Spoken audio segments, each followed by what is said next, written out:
Like, share, subscribe, hit the super chat on the way in. Haha!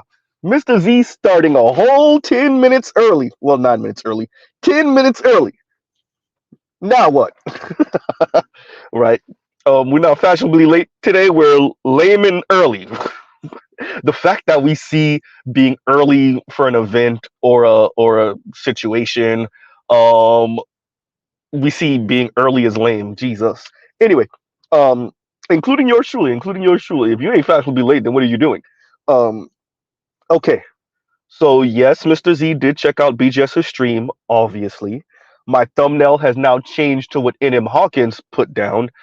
Shout out to NM Hawkins, one of my female subscribers, and she tries to keep Mr. Z on the straight and narrow by calling Mr. Z's bluff and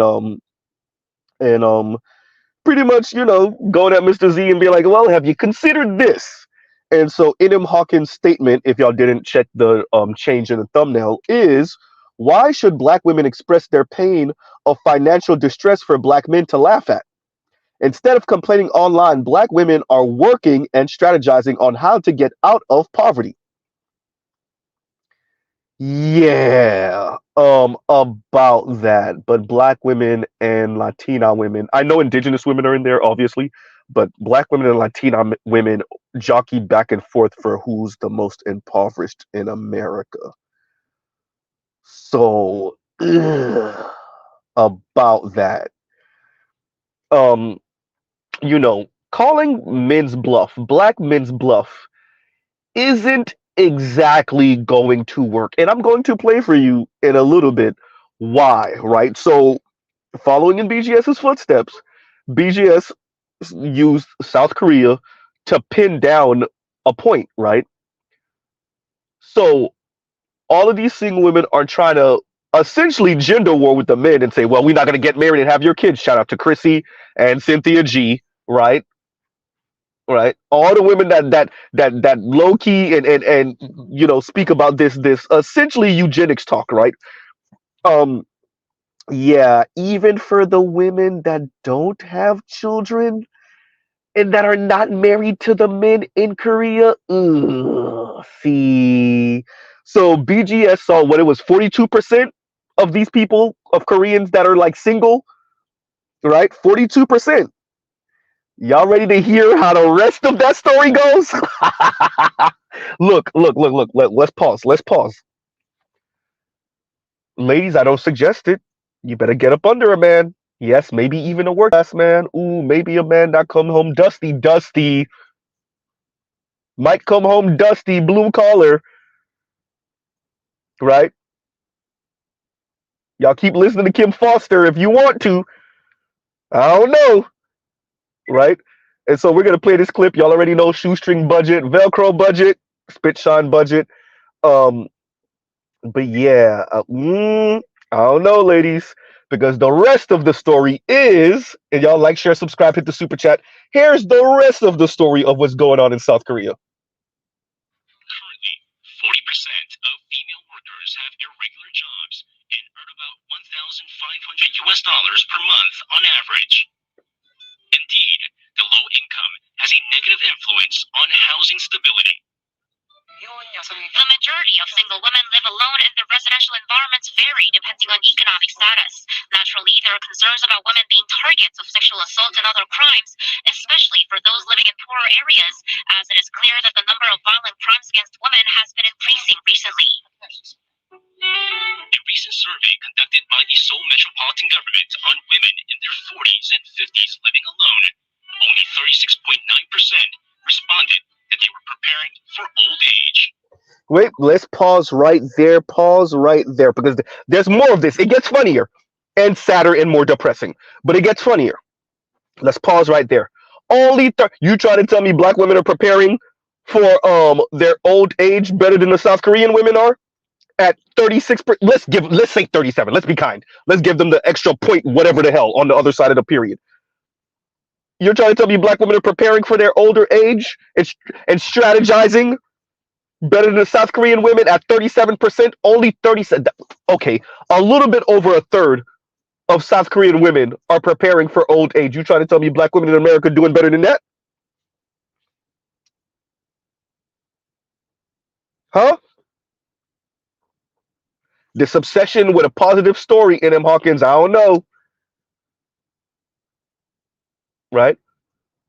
See, the South Korean women call the South Korean men's bluff, and the South Korean men said bet. And they don't know it don't look good. It don't look good. The South Korean women said, we ain't gonna get married or have your kids. And South Korean men said, all right, watch this. We ain't gonna pay for you. We're not I'm not by the way, I'm not laughing at those women, kind of. But that it ain't looking good. South Korean women, black women, right? Let's start that over, and I'm gonna let it play out the whole way so y'all can catch all of this, right? And here we go. Currently, 40% of female workers have irregular jobs and earn about $1,500 per month on average. Indeed, the low income has a negative influence on housing stability. The majority of single women live alone, and the residential environments vary depending on economic status. Naturally, there are concerns about women being targets of sexual assault and other crimes, especially for those living in poorer areas, as it is clear that the number of violent crimes against women has been increasing recently. A recent survey conducted by the Seoul Metropolitan Government on women in their 40s and 50s living alone, only 36.9% responded that they were preparing for old age. Also, 81.2% of them answered that they were unable to prepare for their later years because they couldn't afford to do so. Wait, I lied. I couldn't let it go all the way through. 80 what percent said they couldn't prepare for their later years because they couldn't afford to? So 8 out of 10. It ain't looking good. Dear black women, these are your Asian sisters across the Pacific. Huh? There's a cost to sticking your middle finger up at men. There's a cost to it. Oh, it gets worse. It gets worse, everyone. Y'all give Mr. Z a minute.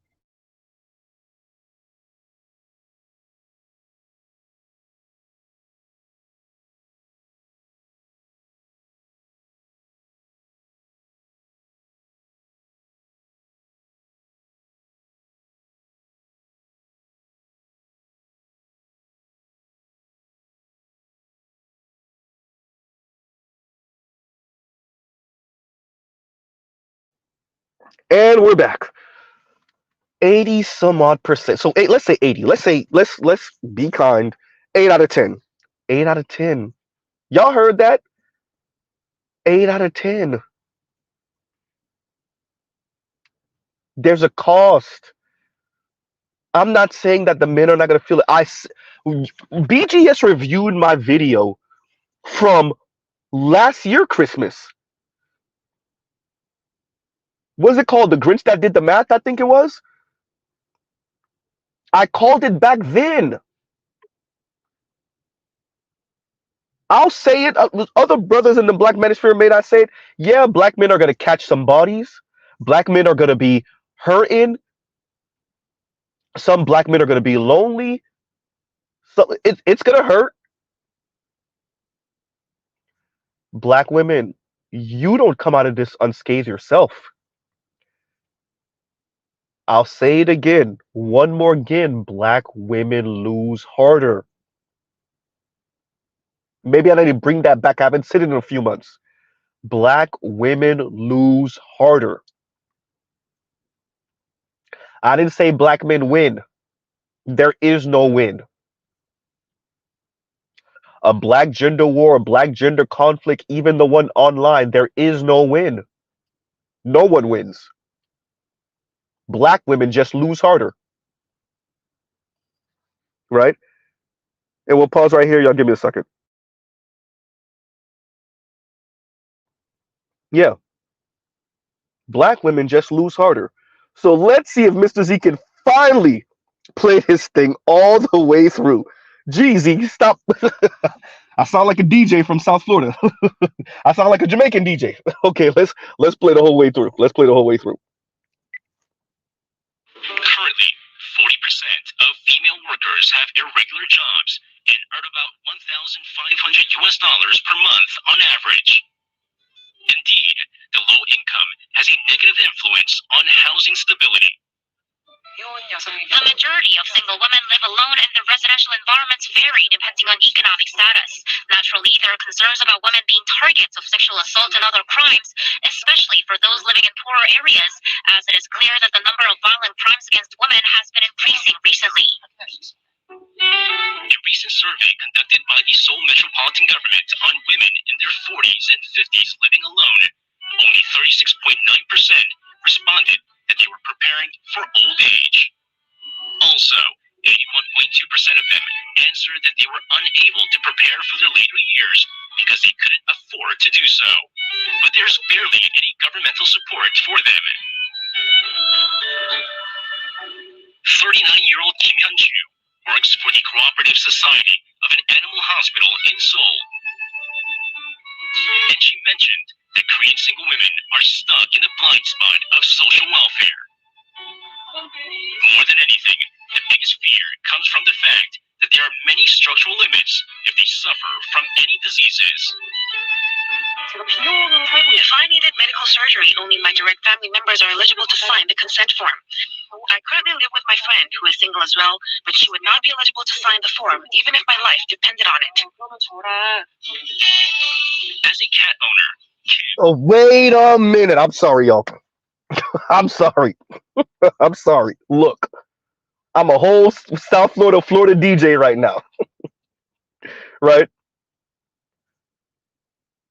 As a cat owner, look,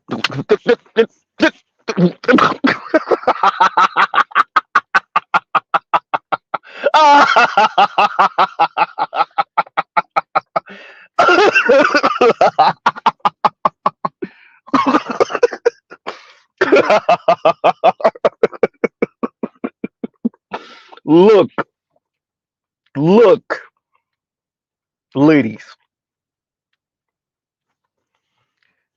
It's predictable. It's predictable.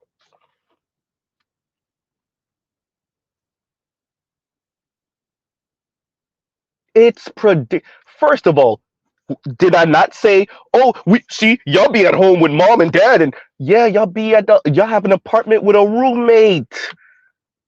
Or you moved out, right?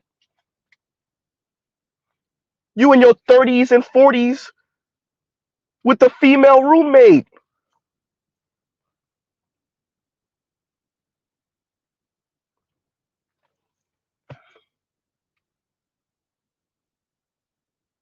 Literally playing with your cat. Pun intended too. Literally and figuratively playing with your cat.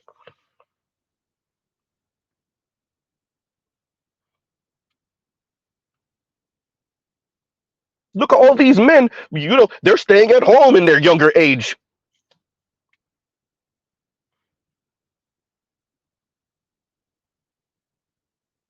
So,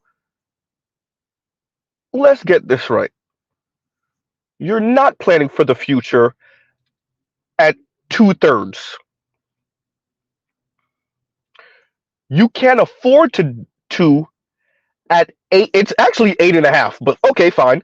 8 out of 10. Huh. I'm using South Korea to paint a picture. The South Korean women said F you, and the South Korean, excuse me, not North Korean, right? The South Korean men said bet. Huh. And why that's important for this conversation is because Black women didn't have the children that their mothers and their grandmothers did. Ooh, see, grandma got to slip by being an a-hole, and mom got to slip by being an a-hole because she had kids that was passing money backwards. A whole lot of Black women think they're going to be the rich auntie. I told y'all stable auntie, if even. Did I not? Uh-oh. See, when you don't have the kid that you could shame into floating you until you pass, that kid that doesn't exist doesn't pass the money backwards, floating you until you pass. Because once again, that kid doesn't exist. So you said F the man, which our mothers and grandmothers did, but you also said F the kid. So now you don't have a kid. And there you go.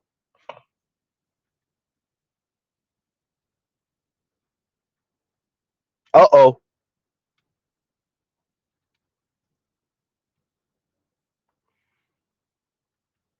It's actually, Mr. Z's laughing. It's actually pretty damn sad, though.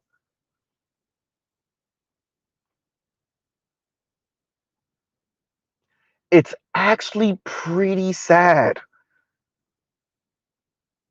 Advancements in technology, food galore, even though most of it is not healthy, but that's a whole different topic. This is mouse utopia this is mouse utopia. I was gonna say at 1,000, but this mouse utopia. And we've been knowing and still walked into it. And we've been knowing and still walked into it.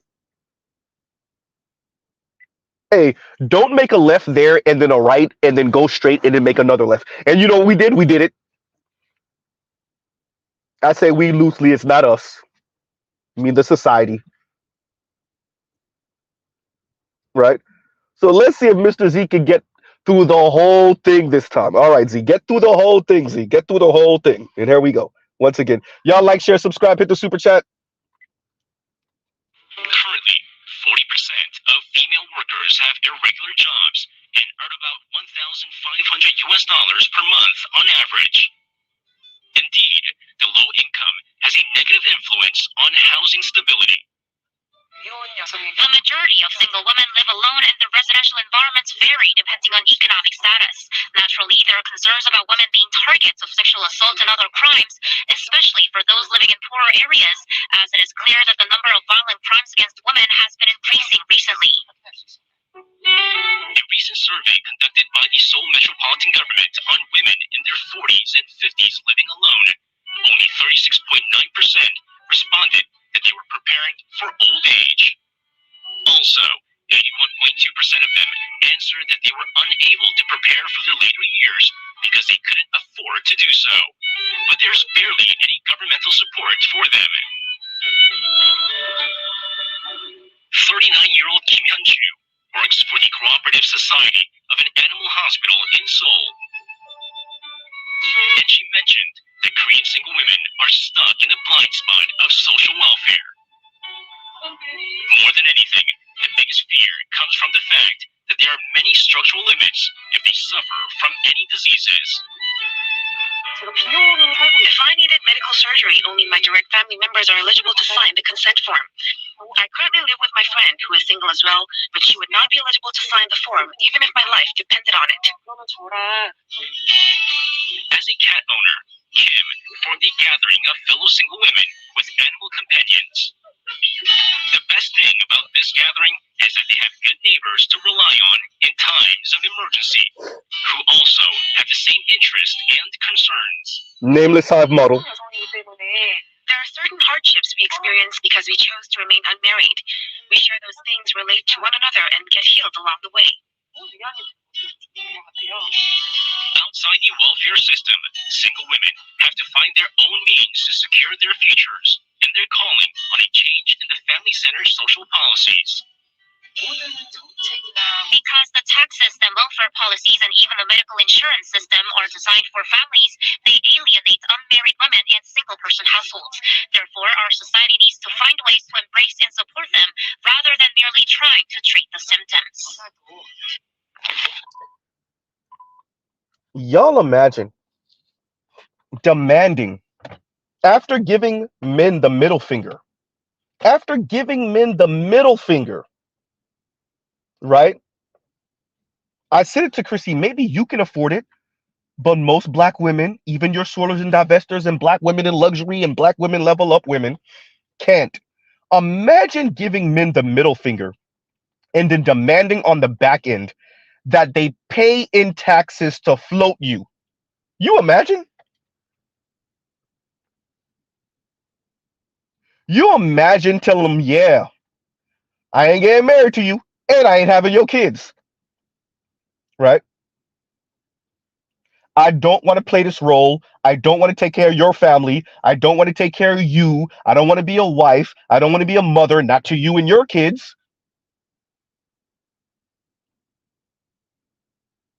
Imagine giving men the middle finger. And then on the other side of that, talk about government policy to float you, giving the same men who's going to pay into that because they earn more, they work more,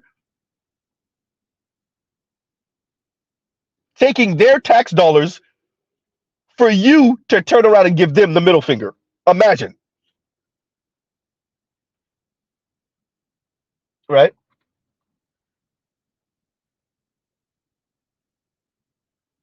That's crazy talk, right? And y'all give Mrs. Z 1 second, y'all talk amongst yourselves.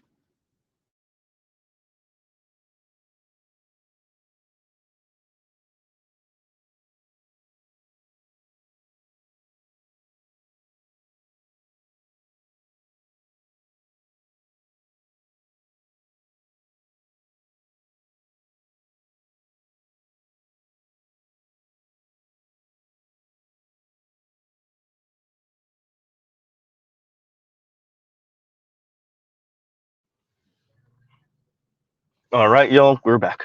Okay, yeah. So imagine, look, everyone,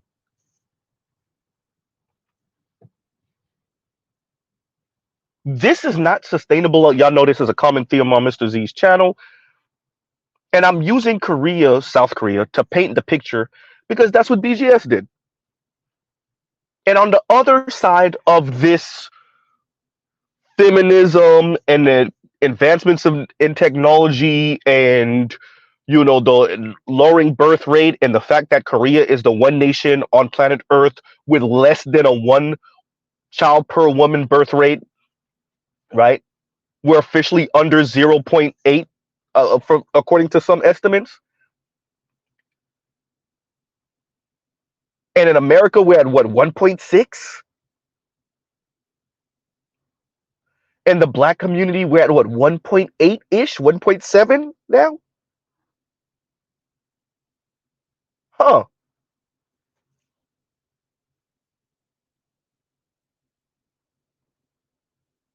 Right. When I say this is not sustainable,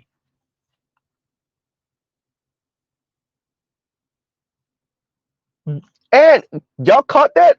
The hive model. A whole bunch of single women and their cats, literally.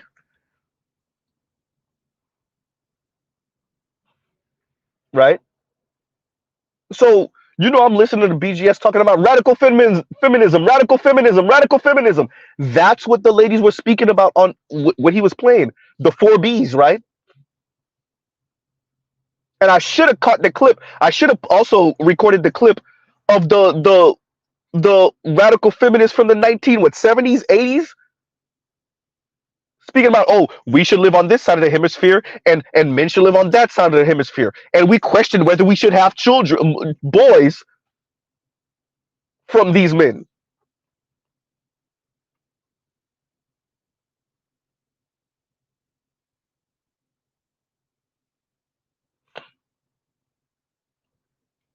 Right? The 4Bs. Well, on the other side of the 4Bs is the response from men. These people, you know what? Like, men are more likely to literally physically fight. Men understand what that look like, but it looks like women don't really know what it's like to be punched in the face. They think a real fight is they walk up and slap you up and punch you and you just eat it. Do y'all know, like, wars, like I shoot a gun, you shoot a gun. I launch a missile, you launch a missile if you have it. I have subs, you have subs. I have aircraft carriers. Well, the U.S. got way more aircraft carriers than anyone else. You have aircraft carriers. I have planes, you have planes. I have helicopters, you have helicopters. Y'all know that's how it really goes, right? So you're supposed to once again give men the middle finger, and they're not supposed to respond in kind. The four B's, right? No dating, no sex, no what was it? No sex, no companionship, whatever it was. The four B's. However the translation goes.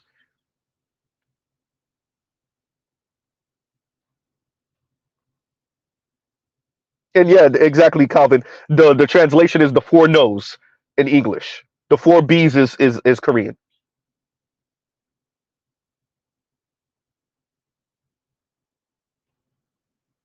And the South Korean women didn't expect for men to respond to that.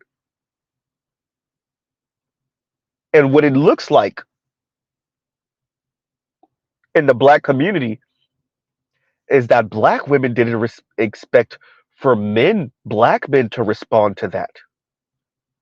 And then the internet and social media came out. Oh. And thank you, Trell. Thank you. And Trell says, and this is the four B's, the four no's, and it's no dating, no sex with men, no marriage, and no kids. Well, for every action, there is a reaction. And what the South Korean men said, once again, is bet, watch this. Have fun getting our tax dollars, right? Have fun getting our tax dollars to allow you to give us the middle finger.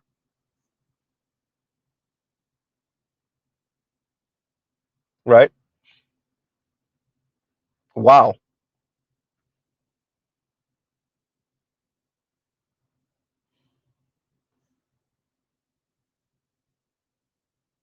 Yeah, Isaac knew it. For every action, there's an equal and opposite reaction. Oh, here we go. FD. Yeah, you could drop in. Give me a second. Give me a second. Okay. Extra random. I'm thinking he's going to pop up on a Monday or Friday. Okay, wait a minute. Let's see.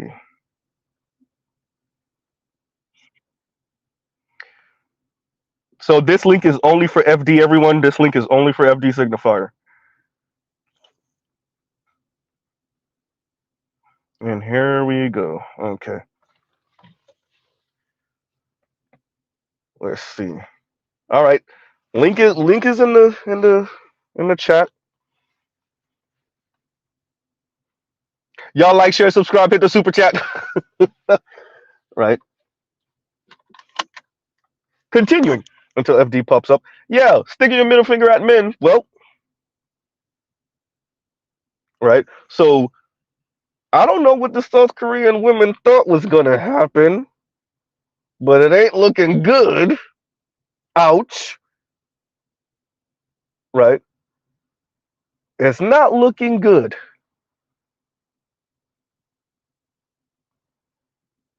Right. So, I wouldn't. I mean, this was inevitable. What did they think? Wait, so pay your tax dollars for the ladies to say F you, right? Think of the early 2000s when many of us used to take a picture, right, with the two middle fingers out, right? I don't see pictures like that so often anymore, but you used to really see it in the early 2000s, maybe even in the 2010s, right? Kind of saw it in the late 90s too, actually, right? And here we go, everyone. And give me 1 second. And there we go. All right, you still on mute, FD. layout. Okay, give me a second. Let me see what's going on here. Oh, he said, wait a second. Okay, okay. Yeah, but yeah. So I don't know what was supposed to be expected here. Right? What do you think was going to happen? So, um, South Korea looking kind of bad. And if this is the example, to stick your middle finger up and then expect on the back end for once again men to support and pay their fair share and you know float the system. And wait a minute, didn't America fight a war about taxation without representation? Right? And isn't that one of the biggest, back and forth in this country is about not just wealth distribution, but tax. Taxing for what? For who?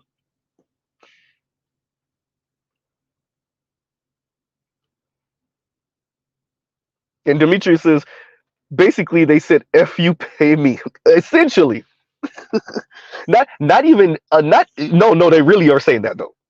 It's not even essentially. Let's retract that. No, they really are saying that, right? Now, I don't know how it would go in South Korea. I know it's a little different in America. Um, whether there could be a tax for, but they probably would label it under something else. To be honest with you, right? If you start taxing men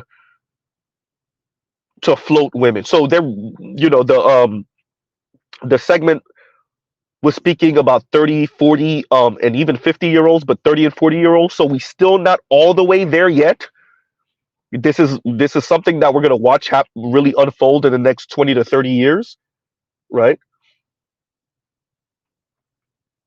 So it's going to be real interesting to see how this unfolds in the next 20 to 30 years.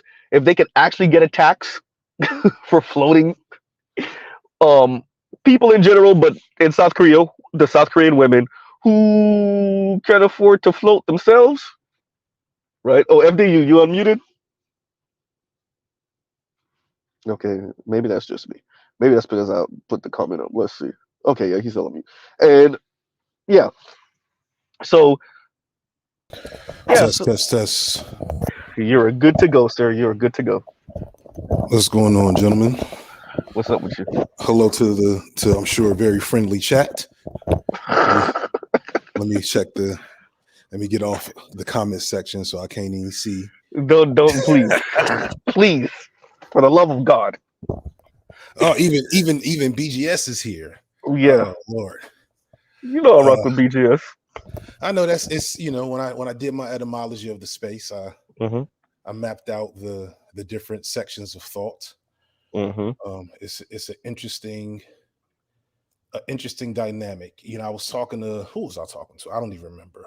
Somebody at some point, and I was talking about how people forget that the left has a very strong history of misogyny and chauvinism.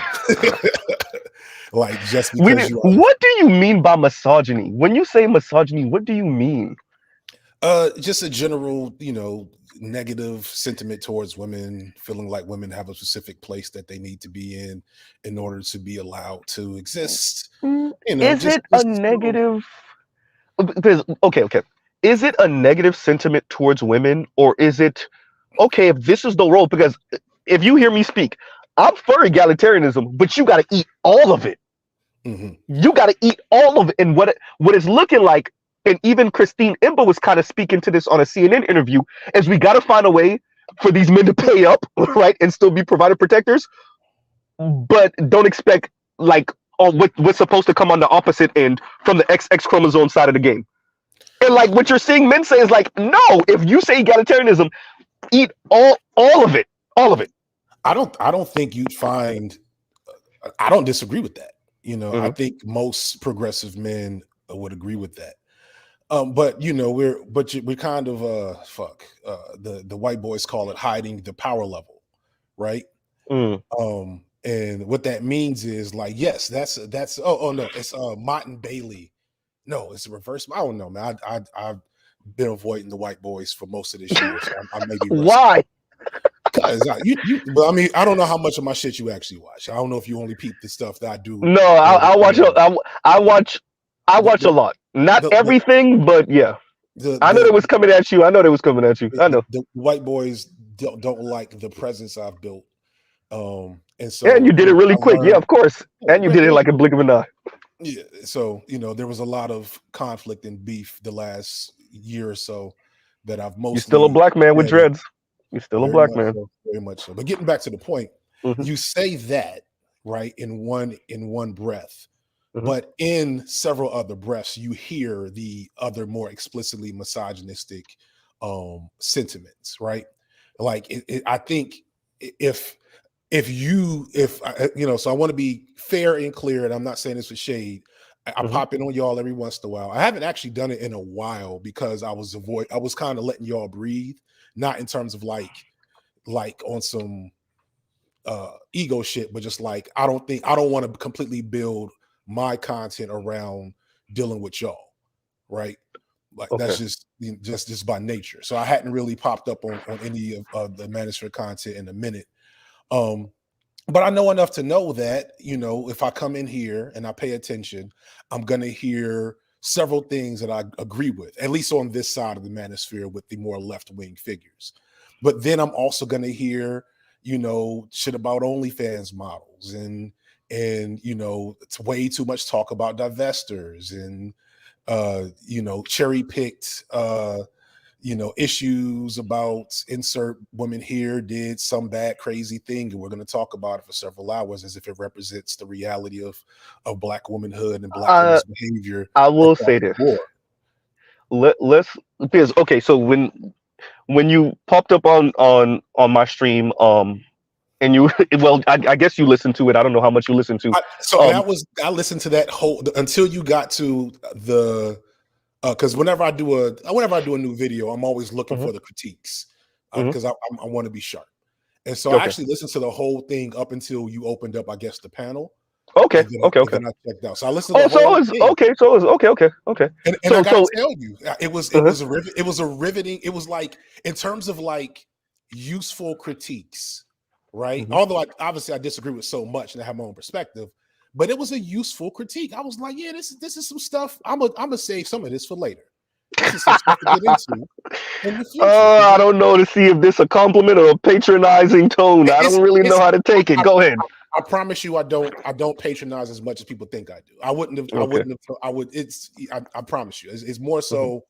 I was like, this is actually. It's funny. The only reason why I'm here, not the only reason, but like the reason why I popped up just now is because I'm doing a side channel video based slightly on the reflections I had from listening to you and then looking at some other responses and peeping comments, et cetera, et cetera.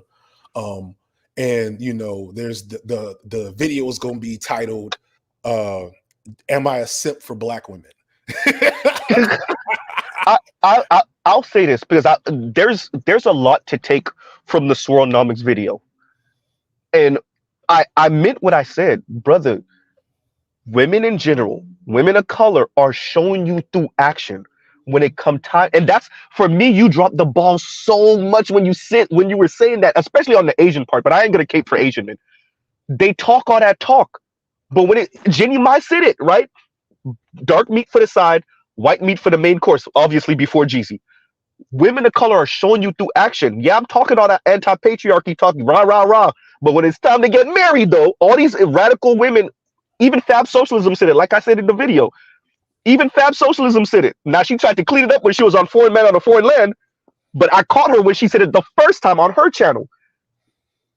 All these radical women with white men. She didn't say non-black men. She said white men, right? You check out all these segments online, even from some certain different news organization. It don't say black women expanding their options to any sort of love. It's black women, white men. That's a very clear power move, representation, etc., etc. For me, it's what kind of annoys me specifically is it's as if the black left is waiting for black women to openly say, yeah, okay, we about the money over here. We're gonna do the neoliberal, thing over here with the white dudes. If, in other words, if I gotta be with a black man, it's gonna be a matriarchy. I'll do the patriarchy with white men, but if I gotta be with a black man, he gotta bow down, right? Yeah, And it's wait. really go ahead. That's kind of that's often where we start to have problems, right? So if Mhm. you tell me there is a higher proportion of black women in academia or higher levels of, I don't know, professions, etc., and that are with white men, I'm probably not going to argue with you. I'm sure that in fact, I think that was in the data. I feel like it triples, it double. No, something else tripled. I feel like it doubles. I feel like the number of black women in interracial relationships doubles. But it also does for black men. So like I don't see that as a gotcha. But the thing that throws me is why it's a couple things. First off, marriage in and of itself is a patriarchal construct. So it's like, how many of these women are not getting married at all, are in long-term just partnerships? How many of them are marrying black men and it looks just as typical as it does with white men? How many of them are marrying black women? That was a really good point that I really wish I'd have thought to talk about, that I was aware of, that you said in your response, that the amount of black, I talked to one of my black feminist friends because I was trying to find, I was, like, and part of me is like, almost like, did I go too far? I was trying to hold black men down in this video as much as I could fairly, because I made this video with the explicit intention of rejecting this widespread idea on social media that black men prefer white women, right? And that shit frustrates me to no end. I made it for a couple of reasons, but that was one of the main goals I had. And so I was trying to find. I appreciate that, by the way. Well, thank you. And I was trying to find the Kimberly Crenshaw video paper or something that talked about desiring white men the same way that Fanon and other people have talked about white women, and I couldn't find the shit. Right? Bell Hooks. What book was it? BGS will put it in the comments. Because BGS covered this years ago. Bell Hooks literally said black women, white men, because you take on the status of your men. You take on the status of the man you marry. Bell Hooks said that. The woman that y'all quote all the time. I ain't gonna defecate. But you know what I'm saying? So she said that. Wrong? What was the context of her saying it though? See that I don't know. Yeah. But then okay. I'm glad you said that. But okay, if that's not untrue, then do you now understand that when you said the whole, marrying black women, when they marry white men, the lower divorce rate? Of course. But of course that, I want to be careful when we speak about these things, and it implies certain character flaw or something like that. I just be straight up with you. Do you want to be careful? Yes. Oh, and BGS says it's bell hooks. Ain't I a woman? Ain't I a woman? Bell hooks.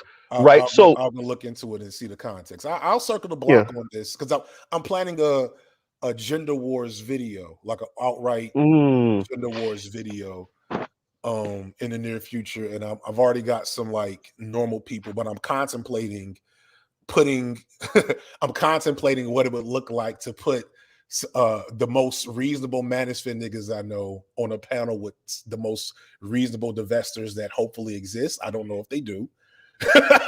the only divestor. I'm glad that you acknowledge that we might be able to speak over there. Because like the only person that's divestor adjacent that I have talked to is Themis and Thoth. Themis and Thoth. Oh boy, yeah, Themis. Boy. And I'm not going. I don't badmouth y'all too much over there. I'm not going to badmouth. Yeah. I respect it. But it's at least I know I can have a conversation with him. But he's not a black woman, and so it would be like it wouldn't be right. And I just don't know I don't know if that works for content or if I wouldn't even be a part. This is my argument. I'm looking at actions, right?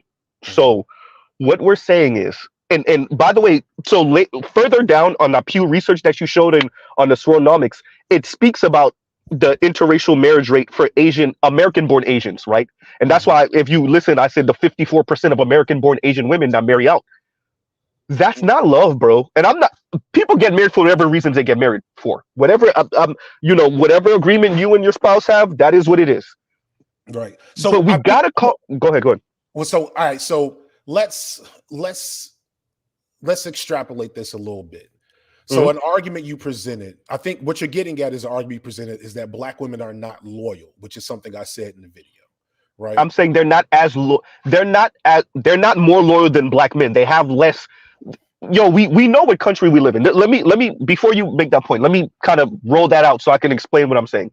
Mhm. What I'm saying is that it's not that black women are more loyal. They have less choices because white men are white men. Not saying white women aren't white women. Not saying Latinas aren't Latinas. We're not saying they're not colorist or and they're not anti-black. We understand. We know what nations these people come from. Oftentimes, we understand in their communities. We get the color hierarchy. We know about the caste system in the tech field that's going on with the South Asians, Indians, right? So we get it.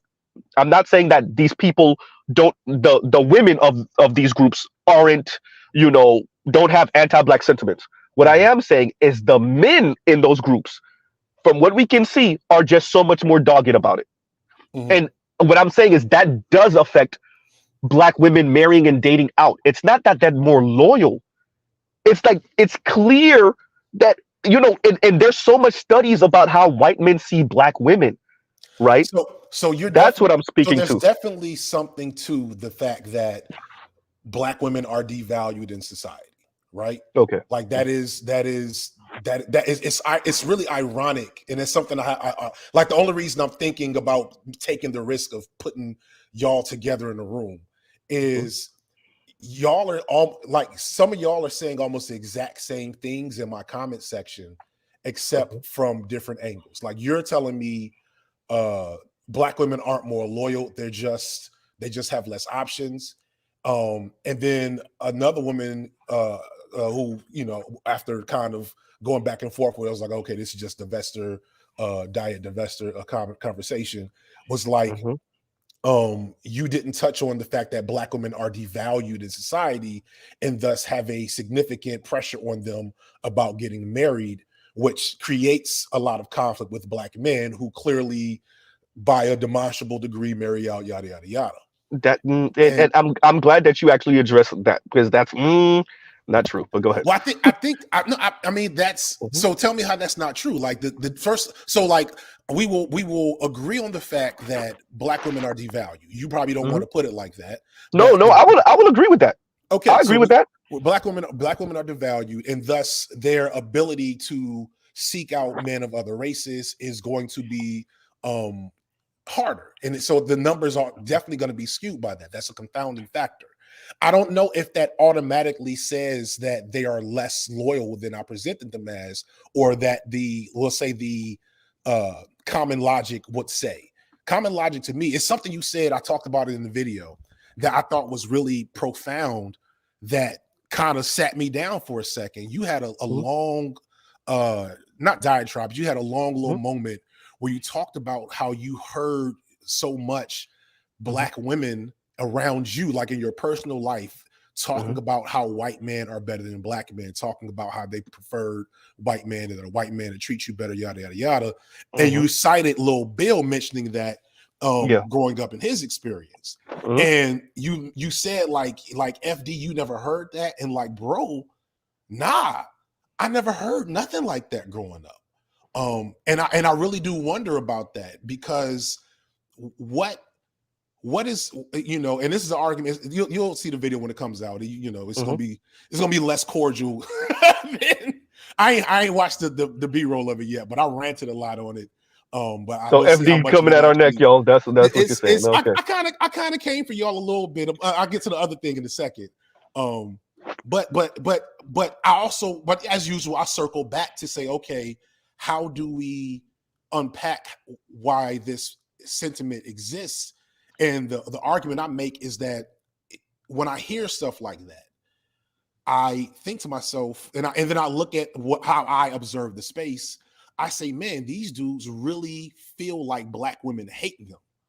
Like that is to me the ultimate conclusion of how this space operates. And that may not be you, but you got to admit there's definitely a lot of I rhetoric think that that may exist. Here's what I would argue. I think black women hate that, and brother, trust me, you ain't gonna agree with this.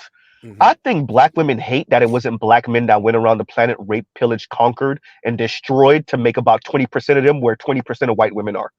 I think you severely underestimate the envy they have for upper middle class, particularly white women. I really think I think we're waiting so like Isn't it's isn't this. that Go ahead, go ahead. universal? I feel like that's universal for black people in general, No, right? no, because I think, and to be fair, I think black men. The fact that black men don't perm their hair is an example that black men are trying to figure their own way, right? They're trying to figure their own way. They're working on something separate and apart from being in the shadow of what white manhood and white masculinity is. That's why I think Asian men got caught up in, right? I So I don't disagree. I go disagree. ahead. So this is where I'm gonna try not to evoke them too much because they be on my neck and it really gets on my nerves. But this is where I often disagree with the black male studies dudes. Uh-huh. I think there's just such a hand waving of how much desire black men have for white masculinity in the same way that black women desire white femininity. Like I think y'all like it to me it's obvious that across the board there is a desire to embody the oppressor and the oppressor's perceived power and privilege. I don't know because I've said it even on my channel, right? I like being smart. To be honest, I was being sarcastic, but I was like, I'm sorry, black women, we're not the ones that went around the planet and raped and pillaged. I'm sorry. I'm sorry. We can't kick off Marco Robbie.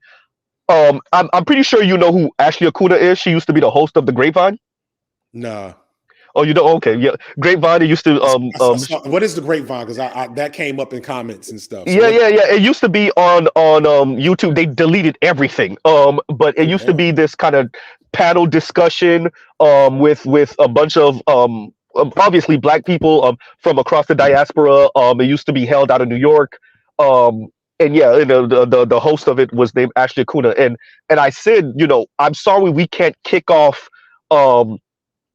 Margot Robbie off of, because right now she's like the white girl, right? So we can't kick off Margot Robbie off of the pedestal of beauty and I say Ashley Acuna as the beauty standard. My apologies, right?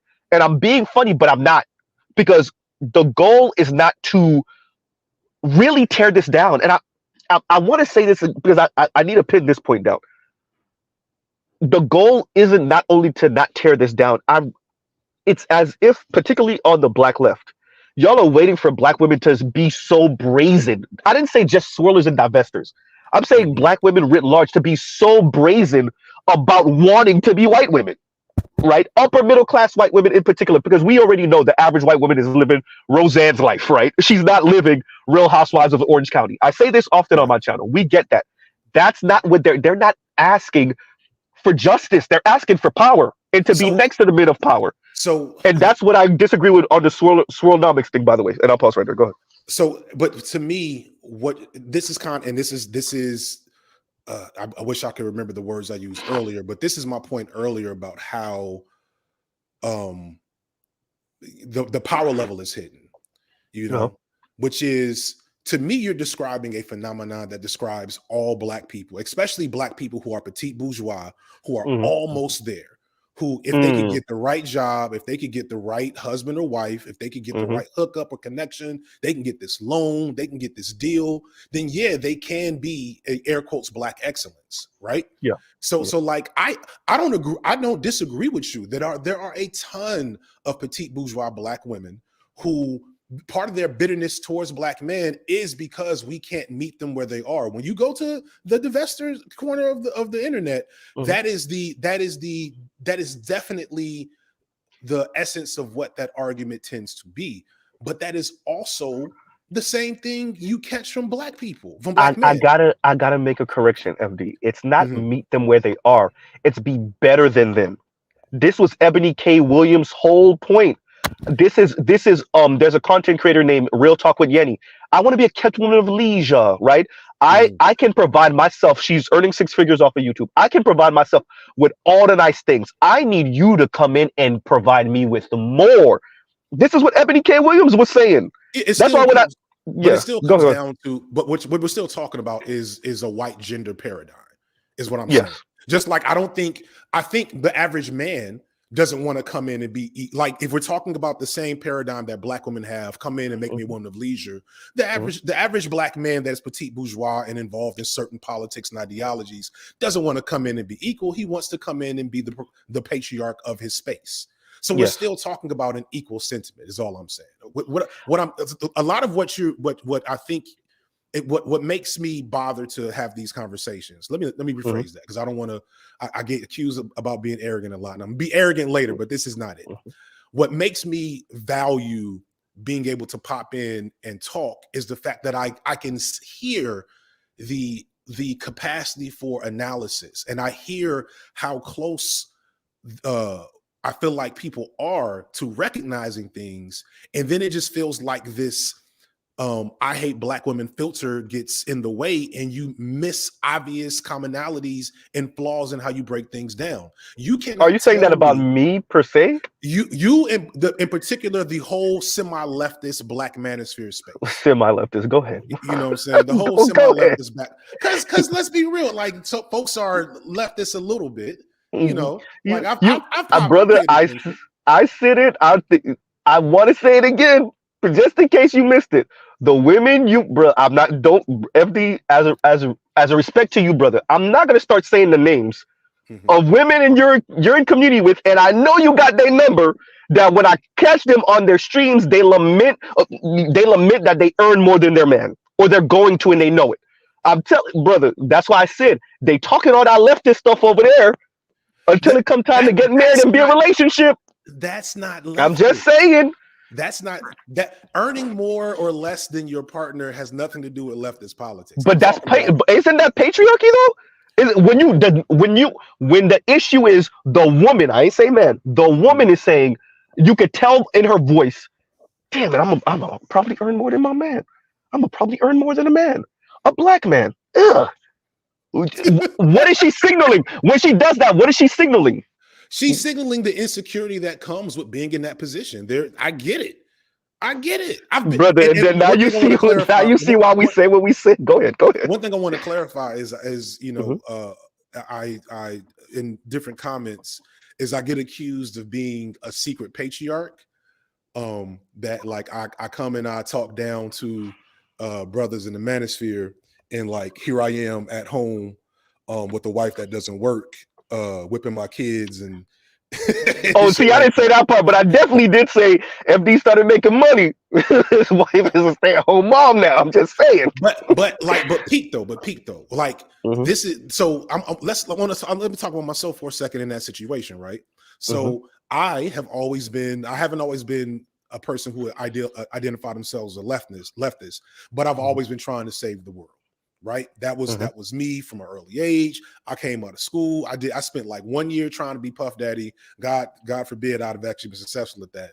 And then I went into teaching, and from that moment on, I've been in social services and frontline action and activity and whatever else. And for a hot second before I started doing YouTube, I was finally making my way up into a more lucrative, semi-corporate, but still public health, social services adjacent space. Right.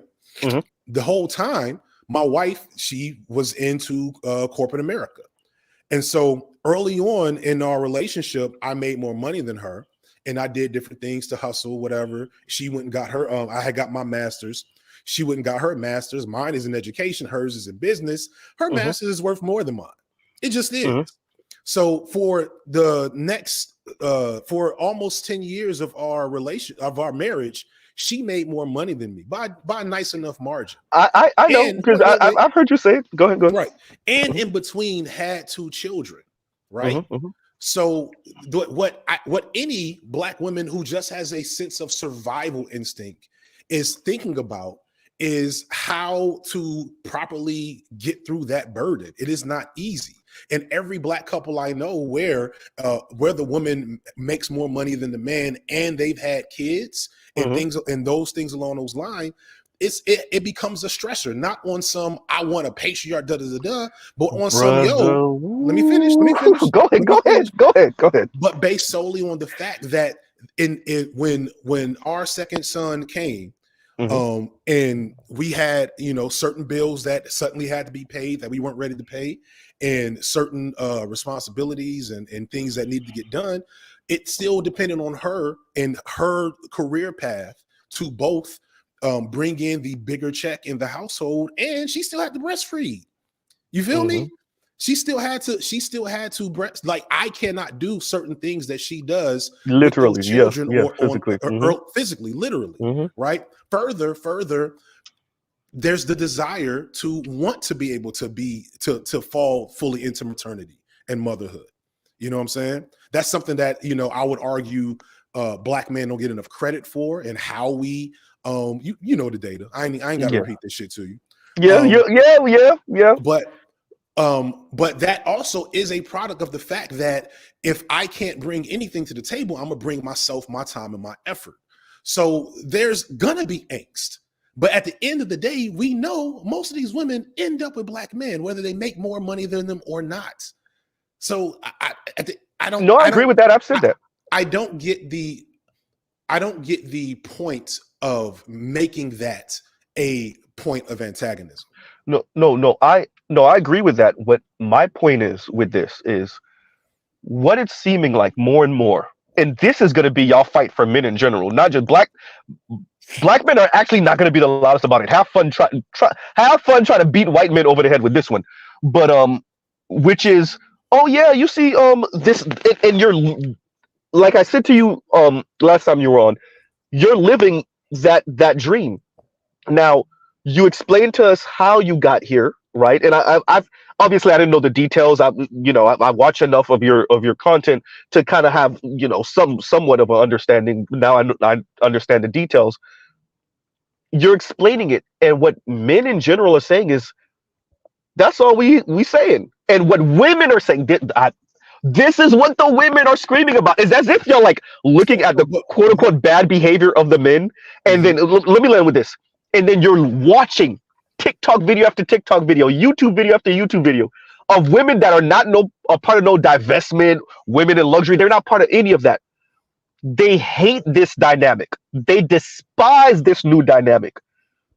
But it's as if everybody's hyper focused on how the men are responding and reacting, and not saying nothing about the women saying, wait a minute, I gotta pay bills like this, right? Women across the board are saying, okay, I'm just not gonna have kids. I'm just not gonna have children.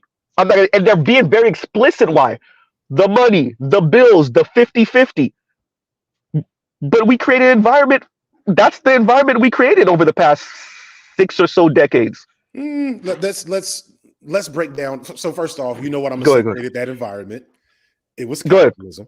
Oh no, I agree with that. No, so like, come on. We speak about neoliberalism. We talk about Milton Friedman, and we talk about Glass-Steagall, and over here, all of that. Y'all do more reading than I can do now these days. I popped up. I was like, what the fuck is he talking about? I need to read that shit. But fuck, I'm making that joke. I lost my. So I think that's a question of sampling, right? Because let's be real, and this is a main point I'm gonna stick to in this video coming up. For lack of a better way of putting, I think y'all got it twisted on what women as a whole are about and what. The way y'all are oriented on these social media streets, and the way social media works, the way your TikTok algorithm works. I don't know again how much you watching me, but I be talking about this shit all the time. I have also. Okay, so the algorithms are designed to feed you rage bait. Yes. They're designed to give you stuff that gets on your nerves, that makes you angry. And one of the easiest ways to do that is with this ungrateful, unreasonable, unrealistic woman trope. So like so many of these women that are making that TikTok, that Vine, fuck, I'm old, that are making that TikTok or that YouTube short or Instagram reel, so many of those women are actually in egalitarian and monogamous, egalitarian or what they call it, hypergamous relationships. But they're just making the TikTok because that shit gets clicks, that shit gets looks. That's them venting, right? And it's the same as when a dude, the many videos I see of men complaining about how their wives have unreasonable expectations or mood swings or don't know what they want to eat. Like you can't. That's not not knowing what you want to eat. Yeah, that's true. But the mood swing, that pale in comparison. But this is what I'm saying. Based on your standpoint, though, is what I'm saying. I can. Back to, let me just finish the last thing. That goes back to the fact that from your perspective, you've experienced a world where Black women denigrated Black men in favor of white men, and I didn't. And I'm not going to explicitly argue that your perspective is invalid, but the data supports mine, right? The data on who Black men and Black women are actually marrying, the data on how many Black men. So if you understand how the data actually matches up, how has it not affected your perception? But as I said, this is not a function of loyalty. This is a function of choices. That's why I agreed with you when you spoke about Black women being devalued in this society. But it's who they're devalued by primarily, and then seeking those people's approval, white men, right? And I want to be very clear. That's where Asian women come in. I always do the juxtaposition on purpose. Asian men earn more than everybody else in this mug, and yet Asian women said, "Yeah, but about that, see that Asian man that white man in the prestige and the white skin and on a white dominated planet, see that trumps that money that you're earning, right? Yeah, sorry, you're more educated, but white man." What I'm saying is that's not just Mindy Kaling is not the only one on that right now. Ooh, I said her name. Yeah, I meant it. She's not. I don't disagree. I'm not gonna dig too much in the Asian women business. I got some Asian homies. I don't. There's some there, but I don't got enough. There's a whole lot of there. You're just this is the thing. Look, we have PhDs in this space. I know you know. So if they have to protect their careers, if they have to, Mr. Z is just a little blue collar worker, I'll say it. Because we all know there's a there. It's not just a little there. There's a whole big there. Oh no, there's a whole big there. I'm just saying, it's you're by nature of this space, you often flatten it to women bad. When we also but that's not what I'm not. I want to be very clear. I'm not about dictating to women what they should want. I'm not about saying, what I will say is, okay, let's be honest about why this exists. Okay, that's your desire. You said this. This is your desire. Why do you want it? Right? This is the thing that you're doing. And at 50%, 30%, 20%, right? Why is that? What's going on here? And what I'm saying is, and I said this on the video, you might have forgot it, but I would love to see you speak to a Dr. Jennifer Lundquist or Dr. Chantel Buggs. Those are the authors of The Dating Divide. I think there's one more author, I can't recall the name, where they spoke about online dating statistics. Women of color respond first to white men and then men of their respective races, right? That includes Black women.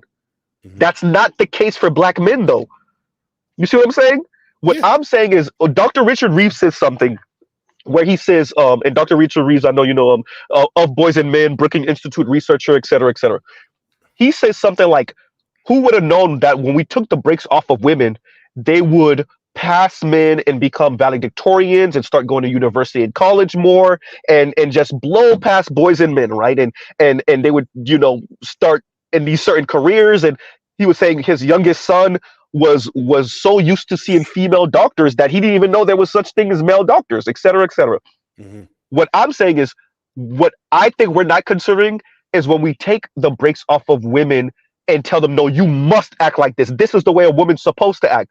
What you start to see is a whole lot of unintended consequences in the personality and the way they move and speak and act and what they go for. I don't know if the left is really, I think the left is practicing its own version of like lightweight sexism and not being honest that when you take the brakes off of women, there's going to be a lot of ugly there. it's not gonna be, oh, I just want to be free. No, I look, man, I need this money.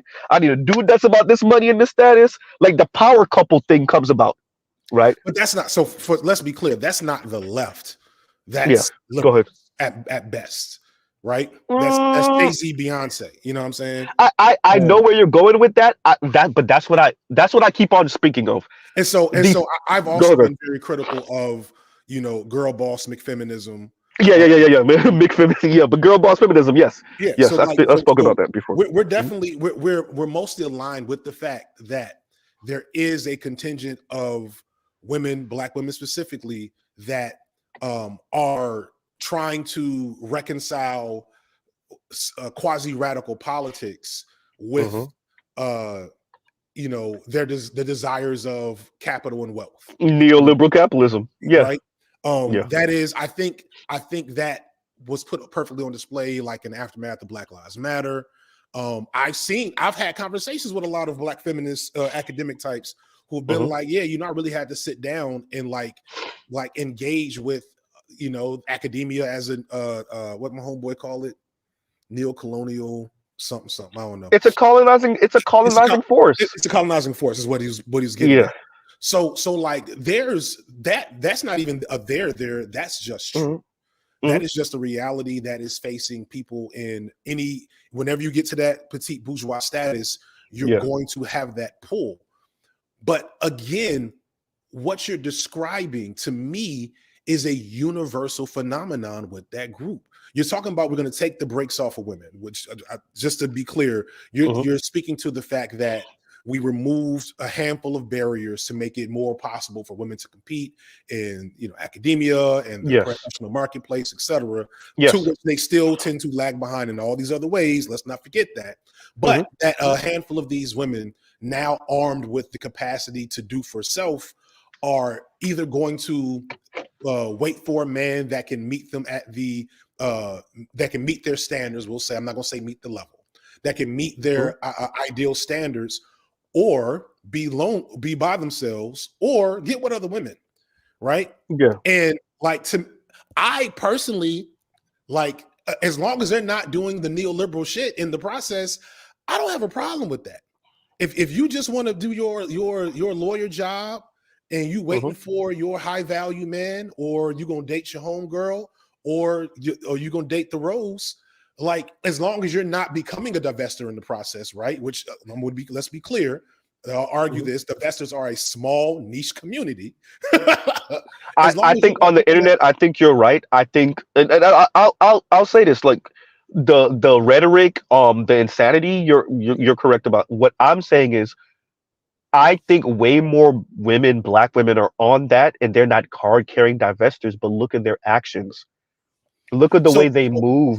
That's what I'm saying. Go ahead. When we talk about divestors, are we talking about the true deranged folks, the Cynthia G's and whatnot, the Lexus Exodus and whatnot? Lexus Exodus and this and oh yeah, no, she's we're in Auschwitz when you speaking about Lexus Exodus. We are. I thought the other one girl was worse. I used her video. Divested zealot. That's what. Oh yeah, no, that's the next notch up. That is official. Mass graves. That's mass graves right there. Yeah, you're right. You're right about that. Yeah, that's mass graves. So are we talking about them, or are we talking about, I think y'all named Chrissy, who I'm not super familiar with, or like she an OG in the space. This one I haven't heard from in a minute. She made a little splash. I think she got her money and dipped. Who, Paris Malone? No. Pink something. Crystal and Kerosene? No. It had pink in it. Yeah, pink. Pink? Oh, mahogany. Oh yeah, mahogany pink. Oh no, I think she. Mahogany pink. Yeah. You're right. She came in. Yeah. You're right. She came in for a good maybe year. Did her little thing, set the thing ablaze, and then dipped off. The what she called the myth of black love or something like that. Oof. Yeah. Oof. So let's both agree. Surely we both agree that Divested Zealot and Lexus Exodus and Cynthia G are rare species in the wild, right? Yeah. I will say that your average Black woman isn't saying that to Black men's faces for the most part. Yeah, I will agree with that. I will Not agree with even that. just black men's faces. They don't Mhm. believe that shit. No, Like, I agree. I think y'all established it because y'all be fighting each other so much that Cynthia G has children with black men, correct? She has one child from a black man, if I'm not mistaken. Okay, I don't know. My Yeah, point is that I don't believe most of them. I think most of them is just a grift and or they're venting online. And so, but I then we think it's do a have vent. I think it's a vent. Chrissy and Mahogany Pink, where Mhm. this is just if we want to validate the term misandry, this is just a very black misandrous sentiment, right? Yeah. And so I will give you that type of rhetoric does not carry the type of stigma it should in the greater public.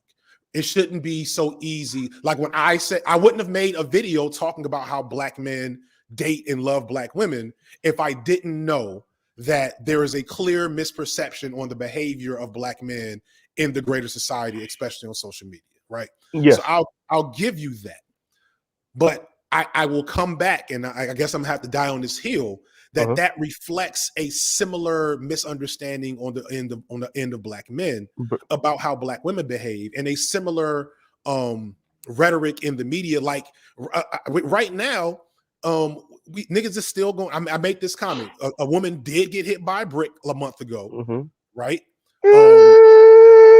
A Wait, a woman month did. ago. Are you talking about the same? Are we still Rhoda? Are we still? Was her name Robosh? I don't know her name. No, Rhoda. Did you follow that story all the way out? I followed it. God, No, bro, you did not I follow. followed it. I saw the police report and the doctor's Brother, note. follow that story all the. This is not even conspiracy. We're not even no tinfoil hat. Follow Rhoda in the story all the way. You prove. Thank you for proving our point. Follow. I'm telling you, when you land with that story, you're gonna be like, God damn. Go ahead. I know y'all got them on hand. Somebody in the chat go ahead. Go ahead, drop the links to the most convincing stuff you got for it. No, brother, no, it's not no conspiracy. When you land on that story, whatever it is, show me yeah. the information. The last thing I saw was her posting police reports and doctor's information about having to be seen for it that indicate that her story was true. I don't want to argue about that. My point is the fact that it's such a such a fervorous pitch to prove that she was lying is the problem. And then you add on that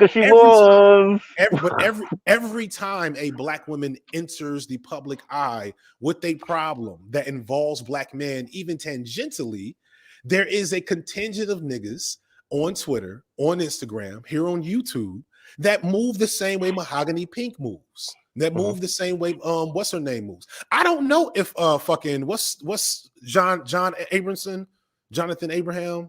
Jonathan Majors. At this point, I do not know if this nigga's guilty or innocent, right? From everything I heard at the beginning, I was like, this nigga sound guilty, but I'm gonna have some hope. I don't want to see that nigga go down like that. Yeah. But I know that the Chrissies and the Mahogany Pinks were like, see, here go another one doing yada yada yada. Yeah. Prove our point. But the flip side is just the same. I still got niggas telling me Bill Cosby's not a rapist. I still got niggas telling me R. Kelly's not a rapist. What's her name?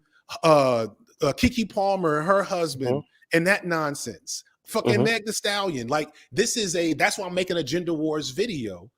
And on top of that, and I want to add this to it, right?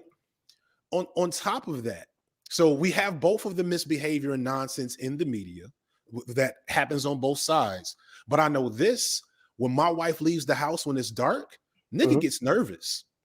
When my wife's car don't got no gas in it, I try to get gas because if I go to the gas station, I might get jacked. Right? Yeah. I'm in Atlanta. You know, I'm in certain areas. I knew about the YSL people before they hit fucking RICO cases. I understand what's going on. I've been jacked before. God damn it. But if my wife is out and gets caught slipping, she might get jacked or kidnapped.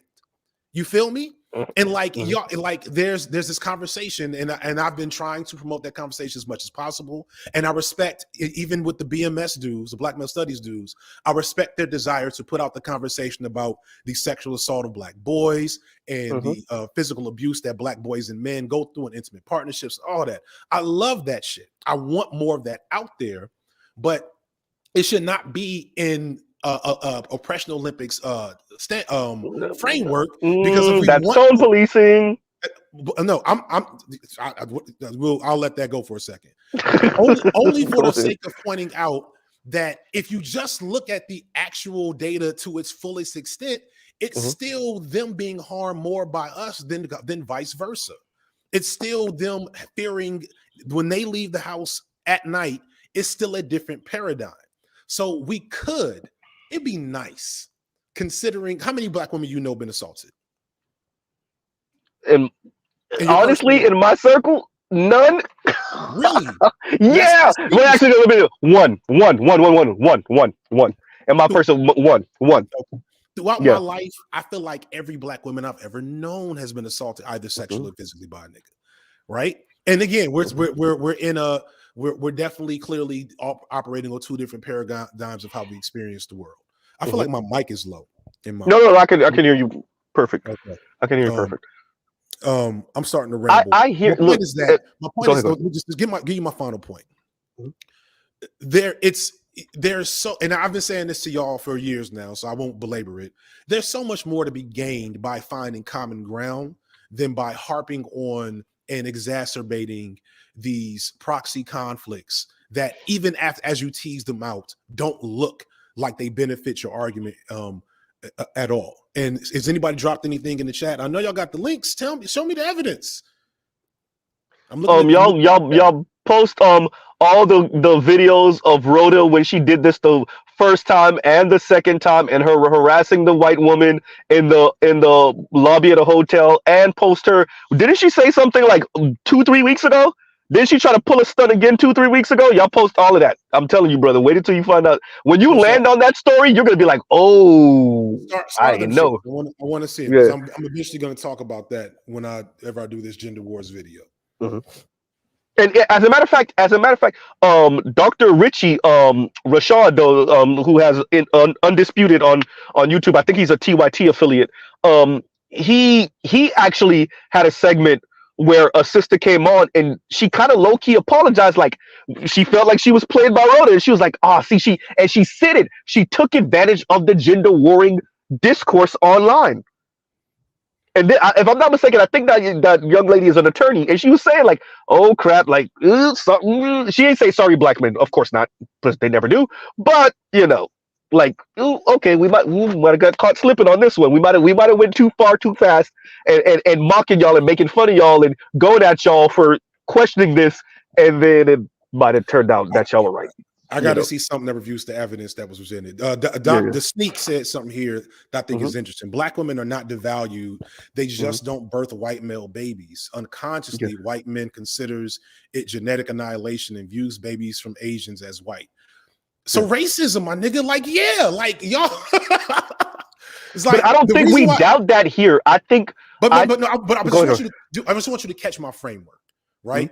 Because we be saying the same shit with a different standpoint. What I just heard from that statement is black women suffer racism in a gendered way, right? Because they are further away from white men are willing to partner. You're right. They're willing to partner with Asian women because they see those babies as white, because Asian is the model minority, yada, yada, yada. Y'all know that shit. But when they have their children with black women, they have to engage with the existential white supremacist conflict of racial annihilation, that those kids may not come out looking like them. And if they do, there's a chance they may want to be in community with black people, especially if they have a black mom. Brother, have you ever, FD, have you ever, and BGS, if you still in mind putting the link in the description, in the chat box, you already know where I'm going. You do know that black women have like 1.5 million more children than black men do. Yeah, something like that. Yeah, but from who? Somebody tried to from who? No, somebody tried to tell me before, and actually it doesn't work out the way you think it is. Go ahead. If there's something I'm getting wrong, you already know I'm open to hearing it. If I'm doing the math wrong, I got into I feel like this is a Reddit argument I had years ago. But the math don't math how you think it maths. And I wish even if it's not, even if the number is half of what it is, it goes to what you were saying anyway, which is the white dudes is doing what they're doing, the Latinos are doing what they're doing, they just not marrying them. Once again, like I'm not denying how black women I think have what to it came deal with. down to, Go I ahead. think what it came, I think I'm just, I can't, I won't die on this hill, but I know I refuted Uh-huh. this in this argument. It came down to something connected to the fact that we're talking about women with multiple children by multiple men. That we And factored that in before. Yeah, we factored that in. so the like, so if you are a black woman with like 4 children by 4 baby daddies, that black woman has 4 children. Each of those baby daddies has 1. And so the math didn't add up to be nearly as big a disparity as it was presented. But as big as a disparity, and there's a whole different argument to make about that also, about black women with multiple baby fathers. I'm not even going to go there with that one. I'm gonna leave that one alone. But there's still a there. What I'm saying is I do not deny how black women have to deal with anti-blackness coming from non-black men. What I'm saying is, don't couch that as loyalty. Yeah. So how do we explain the disparity? And there might have to be some more data on this. Like, I'd have to do a much bigger. I'm gonna openly say I cannot explicitly refute this as a confounding factor at this time. I don't have the research. I don't have the information. I only have the logic and the perspective that I've had my personal life. Mm-hmm. I've only seen black men be celebrated by black women. I've only, like, there's a million songs about black women, from black women celebrating black men. It's all through their media. It's all through our media. When they make shit, they put black men in it. When we make shit, we put half black women in it. I can't. Okay, this is what I'm saying. If I do not buy into this standpoint theory of black women being more moral than men, black men. I don't buy into that either. Yeah, I don't buy into that either. I want to land with this. Let me land with this. If we acknowledge, me and you both acknowledge, neoliberal, late-stage capitalism, consumerism, materialism, anti-blackness, white supremacy, white patriarchy, we acknowledge all of that. What's gone on in this country with the killing of unions and Glass-Steagall and all of that. We acknowledge all of that. Mm-hmm. What I'm saying is, how have black women, internalize all of that in a way that's detrimental to black men? And my argument has always been is that white society coming out of the 1970s decided to give the microphone to black women. They gave black women the microphone. And what social media did was democratize them between the back and forth. I disagree with that at all. I don't agree with that at all. Go ahead. How do you, well, I want to make sure, how do you define, like, operationalize, give them the microphone? Give them the microphone in discussion when it comes to black women and black men's relationship. Yeah, I would operationalize giving them the microphone as who is in charge of our media, who's in charge of our messaging, who's in charge of our movies. All that shit is black men. Name 5 black female directors of note. You got Ava DuVernay, the one chick that's a lesbian. Oh yeah, yeah. So that's not where I'm going with it. What I'm saying is, give them the microphone when it comes to conversations between black men and black women and our relationship woes. Yes, I don't. So now I think what you're actually describing is the people that seek to consume that type of content have traditionally been black women. And thus that content is going to be black women centered. I don't even see that as an like, there's so many ways that I would agree with you about how white supremacy attacks black men in a unique fashion, which puts black women in positions, I won't say specifically of authority, but of power that creates a gender conflict between us under a patriarchal society, yada, yada, yada. Y'all have probably read some of that shit. Like, I'll agree with you there specifically, but in terms of relationship content and, gender wars content, which is older than both of us probably, that's been driven by black women as consumers because of the fact that there's more pressure on them to find partners, and it's a more dearth of a dating market, etc. So they're more interested in consuming. I want to revisit that dearth of a dating market, but this is one thing that I really want you to grapple with, because I think we have an issue with the narrative. here, Mhm. which is like I was speaking to. How have black women internalized capitalism, neoliberalism, materialism, consumerism, um, The same anti-blackness, way white? we have though, like that's Ah, the thing but that I'm that is bothered not by. the dominant narrative in the black community, and you know it. I agree Okay, with you. I What I'll I'm give saying you is the I'll dominant give you narrative. that. No, I gotta I'll land. give I gotta you that. land with this. I gotta So land with this. no, go ahead, get that in. Get that No, in. no, Get no, that in. because I gotta let. So I agree with what I'm saying is the dominant narrative in the black community is not that, and then you get a whole, and that's why I'm not gonna lie to you. I was a bit upset when you said I want you to be mean to black women. No, I said I want you to be honest. Tell them what's gonna come with egalitarianism and watch them throw a goddamn fit. Right? Tell tell tell them that. Tell them that no, they're not any better or more moral than black men because that's the. By the way, that's the ruler they hit black men upside the head with. Is this this kind of overarching, but though. See, what you're looking for is power, black man. And you're looking for the white man's power. I'm looking for justice. I'm looking for fairness. Right? And that was my pushback So to you with Swonomics. But go ahead. Go ahead. so there's a couple of caveats to that though, right? When this Mhm. conversation is happening, Yeah. I'm not to the arrogant part here. This is not the arrogant part, but I do have to point this out, and it's somewhat shady, but it's still all love right now. You and BGS are minorities in this space, right? Mhm. You and BGS and Green Gorilla and Mhm. fucking the person they want me to talk to so bad. I can't remember his name right now. Hassan, Dr. T. Hassan Dr. Johnson, Hassan, respect. Dr. T. Dr. Hassan T. Johnson. Hassan Johnson. Thank you Dr. T. very much. Hassan Go ahead. Johnson. Y'all are Uh-huh. very much minorities in this space. And y'all are minorities because aside from the hyper focus on criticizing black women, y'all's politics are much more left leaning and opens you up to, on one end, having more sound criticisms of the way that feminism and white and girl boss feminism manifests in these conversations and on social media and some of these discussions. And how black And women weaponize it against black men.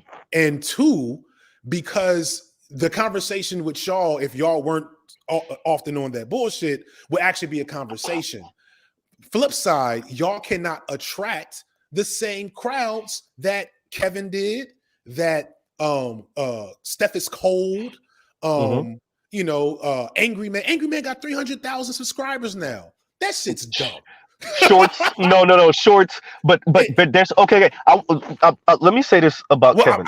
I say this point real quick. The Mhm. point I'm saying that is, so when that conversation is happening and a black feminist gets into this brother you want power conversation, 7 times out of 10, she's actually talking to a nigga that is exhibiting those exact traits. And what's the problem? Because she want him to have power too, and you know it. No, I don't know. She Mm. definitely want that nigga to have power. Mm. What she wants is to not be under the constraints of capitalism and under the fucking threat of how these niggas with or without power act both in social media and in real life. Brother, That's what that's about. I don't know how dark you want me to go. There's a reason why you have a pit bull, and he might bite your hand. This is what I'm saying. The fear of the wanting the man with the power, but then being afraid of the man with the power. How the hell that's supposed to work? That's how power works in general. But that's not like I'm thinking about. First off, we have to establish what wanting the man with power actually means. Because my wife married me knowing I was going to be a teacher and she was going to be in corporate America, right? She wanted a companion and wanted love, and so many of these other women are doing the same thing. No, they don't. Let me say this. I'm gonna move out your way in 20 seconds. Yeah. Anne-Marie Slaughter speaks about this, right? So she used to work for the Clintons, et cetera, et cetera. White woman. And she says, when you look at these women in these C-suites, in these corner offices, and they're aspirational and whatever, and you tell them, all right, you can go for that, but the power couple thing is not really a thing like that. You're gonna maybe have to marry a man that it takes a backseat in his career. And she says that's when the majority of women jump off the train. And what ends up happening is the women that don't. And she was saying the Brooklyn kind, right? She was speaking about something I'm not so super familiar with. CEO? She was a CEO. She did this talk a little while ago. Yeah, she did it. It was a little while ago, and she was saying I that's when need the to women jump off the train. But what ends up happening is that there's a group of women and men that make it work, and they put a lie to the fact that so many other women, the majority of women, jump off the train when, by the way, you can do this superwoman thing, but your man is gonna have to be your backup, and that's when the women jump off the train because they don't want that. So I'll move out your way. I'm sorry. Go ahead. No, to me that makes sense. to me that makes sense. Like I wouldn't have had my wife quit her job if I didn't think it was more beneficial for her not to be stressed out at work on a regular basis and be as tied to the kids as she is and still have to worry about bills in the same way. Now, Like, it's your framing because we're okay. So you say, when it comes to the opposite side of this discussion, we're saying much of the same thing, but we're coming at it two different angles. I think that we are, but you gotta frame it in a way that puts, you don't think you're doing it, but that puts Black women just a step above in the, but don't you get it, Black man? Like you're still looking to oppress her, and you still want to wait. Go ahead.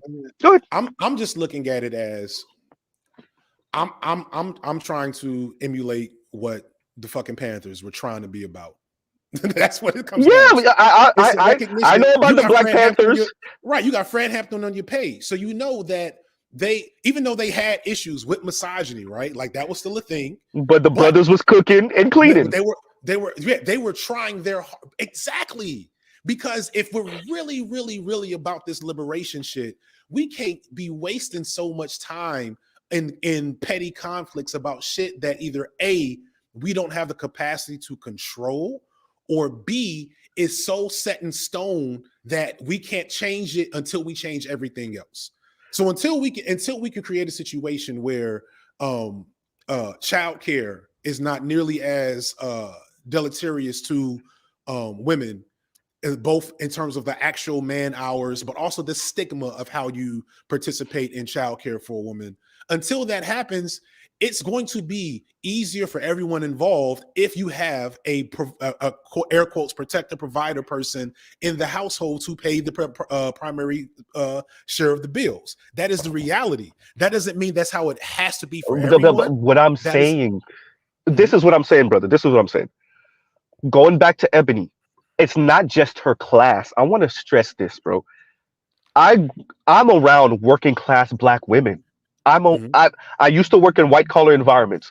I was around professional attorney Black women. They sound the same. The white women, the Latinas, they sound the same. Even when they have wait. Even when they got all of it, they could do it on their own. They got it. They divorced their husband. They're getting alimony. They got a nanny at the house. I'm literally describing a story I know. They're okay. They still want the man that comes in with even more, period. And I'm watching the left tie itself in the pretzels and call it patriarchy, and then look at the men. I don't think you could ever socialize that out of women. I'm gonna go that far. I don't think you can. And even if, let's say we go back to Africa, before I land, let me land. Excuse me. Even if we go back to Africa, let's go back 40,000 years and say, well, this didn't used to always be a thing. Let's say that. Okay, fine. Now that it's been introduced, I don't think you can socialize it out of them. That's what I'll say. Go ahead. Yeah, I think you're already seeing it being socialized out of them. I think of all the arguments you've made, that might be one of the weakest, because we see that right now. Women don't. They're screaming, bro. I guarantee you, there's a lot of women writing in their their journals. And I found the swirling love stories section of YouTube, right? There's a lot of fantasy around that. There's a lot of fantasy. The same ways that niggas got Miss B Nasty bookmarks on their phones, right? Yeah. There's fantasy around a lot of idealized ways in which partnering and intimate connections might manifest. But the reality is, more and more women are choosing to be alone, are choosing to chill, are choosing to partner in non-traditional ways then being like, there's research that shows that the typical idealized air quotes high value man is getting sex maybe, but he's not getting partnered with. So like, brother, when you say this idea that the idea that we can't, so like the fact that this, even the framing socialized them out of it a little much, but I get what you're trying to say. The reality of, late capitalism is already making that change for us. The reality of the reason why the manosphere grew under Kevin during COVID was because people tend to regress into conservative like ideologies and images when shit gets hard, because that but the reality is not the same. It's not that's not happening. That I'll say this. So I can't let that slide. When you said alternative relationships, brother, yes, the same-sex loving relationships. Don't worry, I'm not gonna say anything homophobic. Mm-hmm. So with that, let's call a thing a thing. They don't have sex over there. It's a fact. Like there's studies on this. They got the lowest sex rate over there. And we already know about the DV. Like I said, I'm gonna leave it there because you're on the channel. I don't want to, disrupt you and your people. The DV rate, but also same-sex loving women. Yeah, they're not doing nothing over there. What are they counting as sex? But I think penetration and stimulation, both. But yeah, okay. People put it in the chat. But you'll be surprised. Like we actually do research over here. I know y'all do research over here. Y'all do research, but y'all do like what's your boy? Don't call us some pseudo intellectuals. Don't do. I ain't saying pseudo intellectual, but it's research, not research. Is what Consciously would say. Drop in the chat and start that for me if you could. Yeah, because that and there's something to say. So, and I've said it before, right? I've said it differently. I've said it, and in this space, I've said, and I actually said it to you last stream. Look, we got to call a thing a thing. And I actually did a video of this responding to a channel called A Space for Us, and it's a whole bunch of same-sex loving black women, more male presenting or masculine presenting. And I was respectful because they spoke about these relationships and whatnot. And I said, let's be honest, even y'all on your own channel said how many times women will come to y'all on some save me from men type thing. They're not even rocking with y'all like that. Right?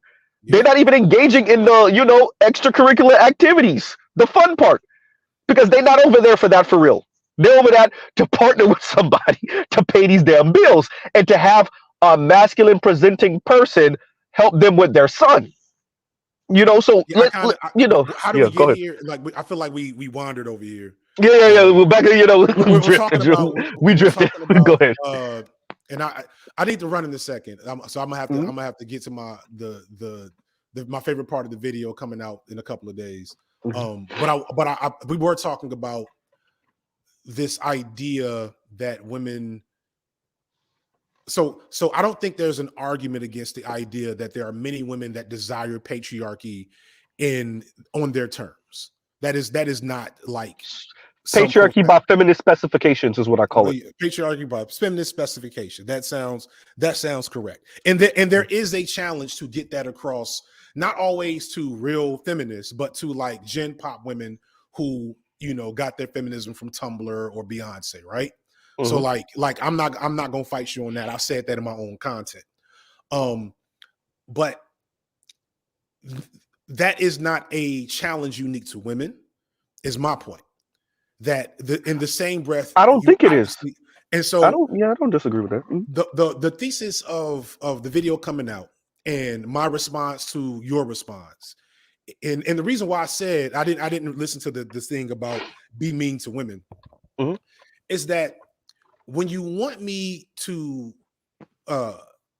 dig deeper into first off, there's certain things I don't want to talk about on my channel just because it is not smart, both from a like professional branding, get this money aesthetic standpoint, but also from you all don't often understand how having a platform this big works, and like how there's unintended consequences to everything you say and do, right? So there's certain things I'm not going to say about black women. You're not going to come out of my mouth on my content, because even if it's factual and true, Even if I say it with the most empathetic and fair, and if I do exactly what you said I do, which is shit on men for 10 minutes and then be nice to then shit on women for one, there's certain niggas that's only gonna hear that 1 minute. And the way that breaks down outside of my content, I don't want to be responsible for that. So that's one reason. So you're admitting you're putting your thumb on the scales. I'm just saying. Go ahead.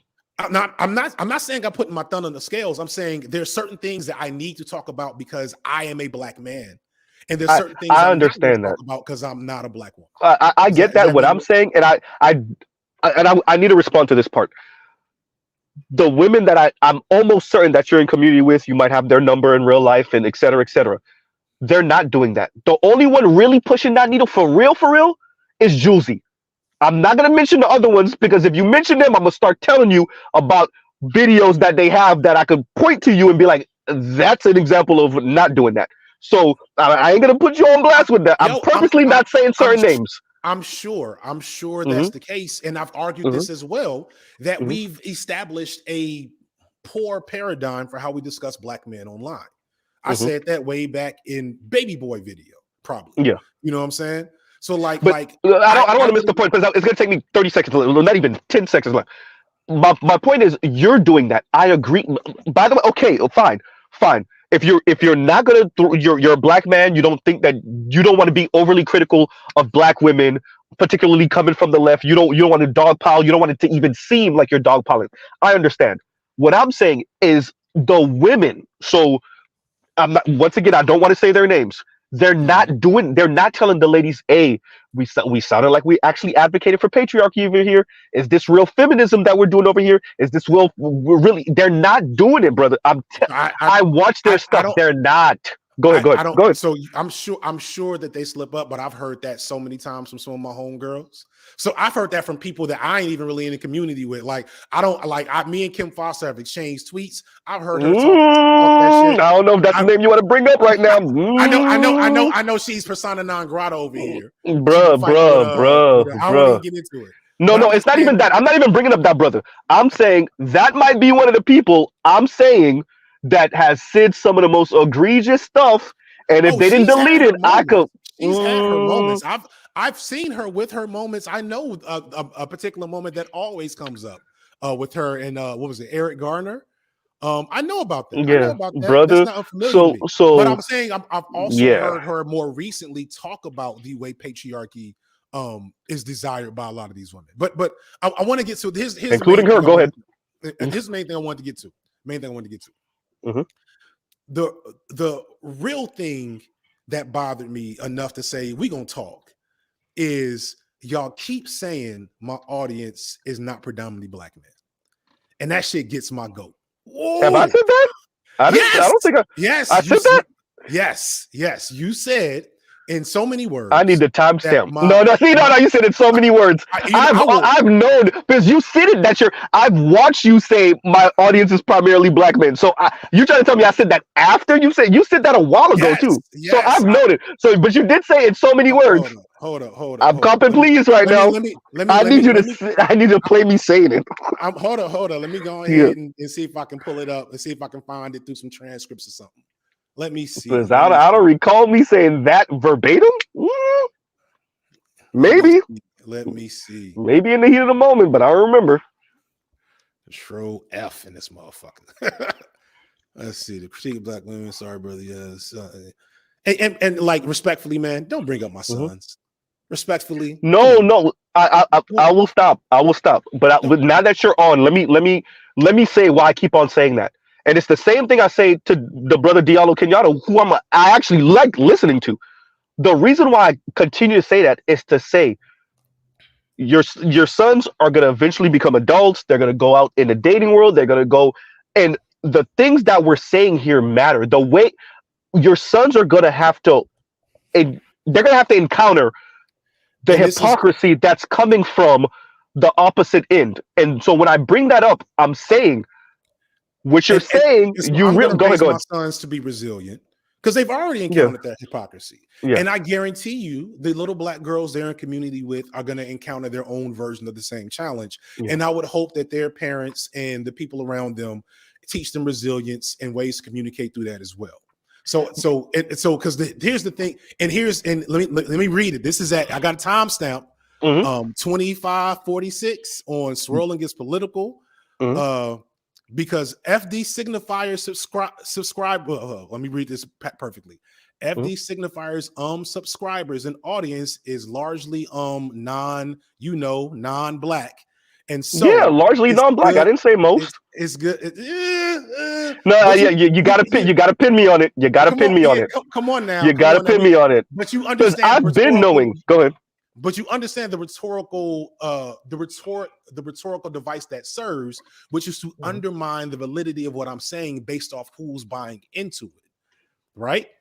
And the same thing. It's the same argument you're presenting now with my sons.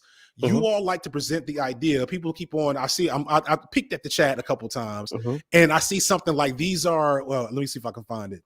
These are typical intersectional feminist talking points, right? And so, like, you can say that. Obviously, I haven't hidden the fact that I was trained as an intersectional feminist, and I have since moved past that as my baseline political and philosophical engagement or understanding. Would you mind answering why? Because it's incomplete. It's inadequate. It's an inadequate framework to understand all the issues that I'm trying to attack and solve. So because Kimberly Crenshaw only hyper focused on women and black men and their intersection and how everything affects them just got left there, and they beat us over the head with intersectionality. You can finish. I'm not you. You don't have to agree. Inadequate. We know what it is. We both know what it is. Go ahead. But let me get to my point. With intersectional feminism as my starting point, right? I built the channel. It's big as hell now, right? I ain't got Kevin numbers yet, but Kevin. You make. I see them numbers. I kept on saying 400 and 500 something. There's 500 500,000 subscribers, and I was like, oh crap, he's at 609. What? Go ahead. Yeah. And it's at darn near 140 on the side channel, right? So, you all, and this goes back to the deeper conversation we have to have some other time about the root of at least this specific, if I had to create a explicit divider between this portion of the manosphere and the other portions, the angry man in them hate black women. Y'all think black women hate y'all. I don't know if they hate black women. I'll say that. And for me, I think that there are certain black women that hate black men. I agree. Oh yeah, I agree. I do. Wait. Let me learn with this.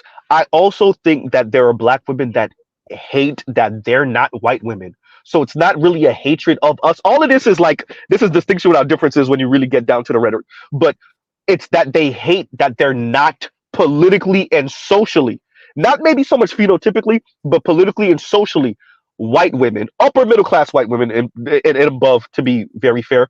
And so their real issue with black men is, as I said before, that black men were the ones that raped, pillaged, conquered, and destroyed the planet. Like that's their real issue. I don't know how much of us, because I do think there's black women that hate black men, but I don't know how much of it is that, other than the fact, and this is where I will agree, why can't I just have what she has? And the anger is directed at black men because you aren't him. This is where the tying right back to Swarnomics, because you aren't the white man. That's why I can't be the white woman. And so that's when you see black women, Latinas, Asian women.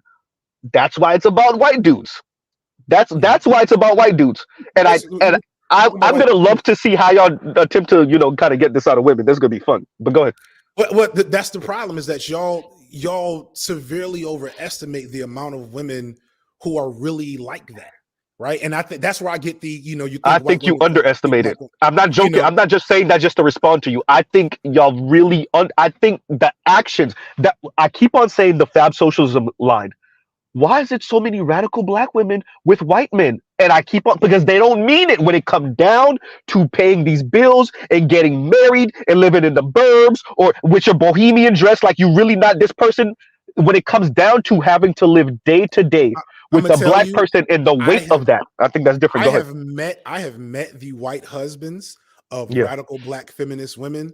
They are not fucking I can't. They're not Brad Pitt.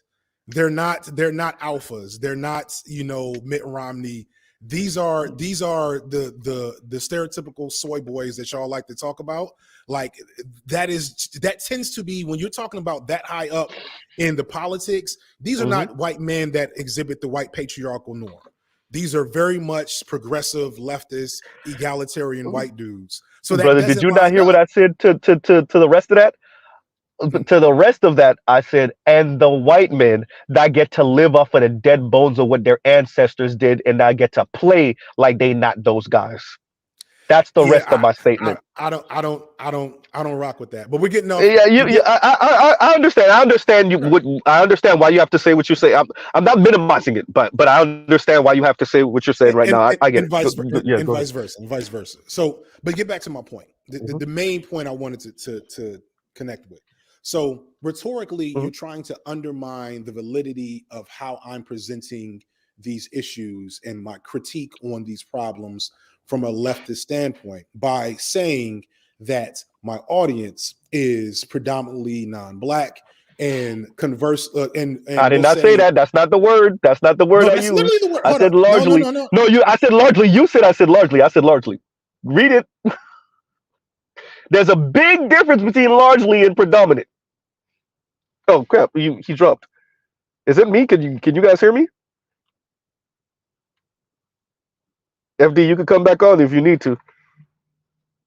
Let me get a one in the chat if y'all can still. Oh, he dropped. Okay, so y'all can still hear me because I did hear him kind of, going in and out. Okay, so you guys can hear me. Okay, all right. So I'll give him a minute if he want to, jump back on and kind of give his say. Excuse me. Yep. Oh, there he goes. Okay, there we go. All right. Yeah. And you're back. Yeah. I heard you when you were getting a little choppy, but I wondered if it was me. Go ahead. What was I saying? So the point is, the point I want to, I'll just get to the gist of it. My audience is largely Black men. In fact, my audience is more Black men now than it was the last time we talked. And I believe that. No, I agree. What that does from my perspective, that undermines the reason why and that's something I don't just hear here. I hear that on a regular basis. It's all through my comment section. It's all through every place where I've sought out critique of what I had to present. I've mostly, found little holes, but mostly it's just FD is scared of Black women. And, this is because his Black women are his main audience.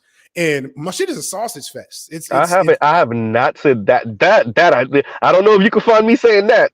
Predominantly Black women I feel like that's the sentiment that's trying to be put in there, because what you have to then contend with is maybe the way I'm getting into this shit is not as against the grain for Black men as y'all like to present.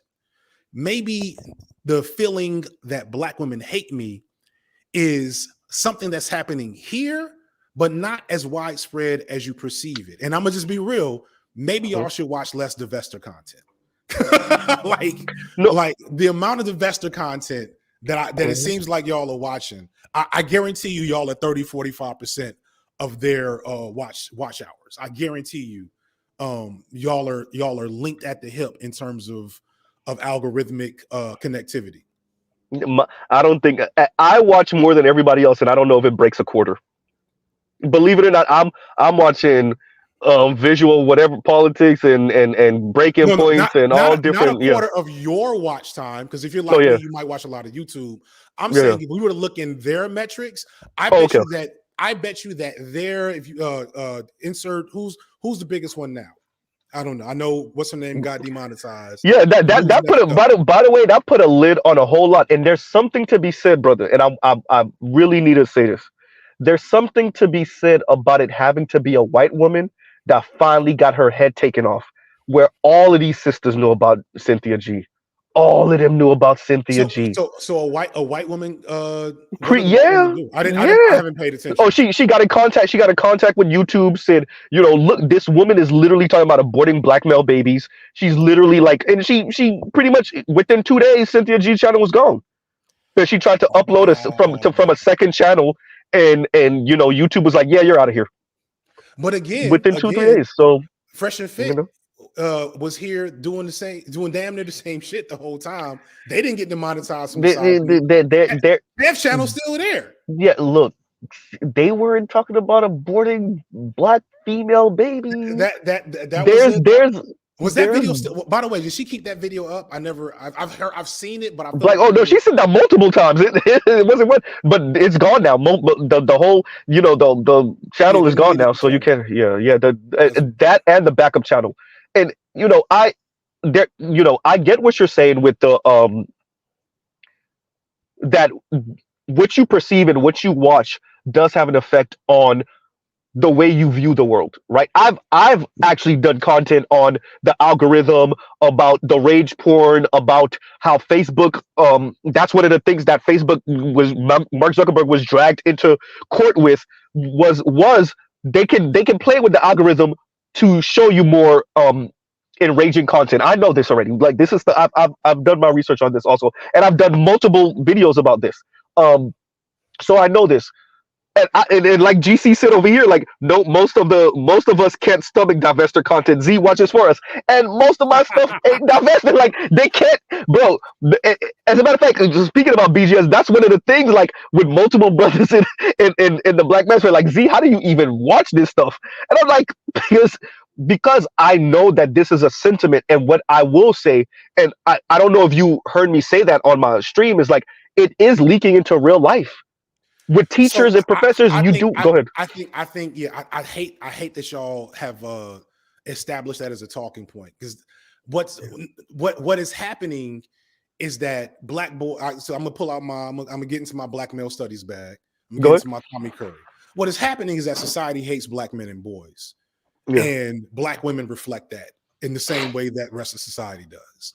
It's not that divester logic and rhetoric is seeping into the mainstream. Is that the mainstream hatred of black boys is being reflected through the way that black women talk about us regularly, and because of the way we're depicted. Like, it's so many. So what do you say to what do you say when there's video of the brothers that walk around with the microphones and they just ask random questions and whatever, and a brother is standing in front of this condo or hotel, it looks like, on the beach, and he just interviewed. We're talking about random three sisters walking, and they're talking about money and relationships or whatever, and this sister literally says, sprinkle, sprinkle. That's Shira 7.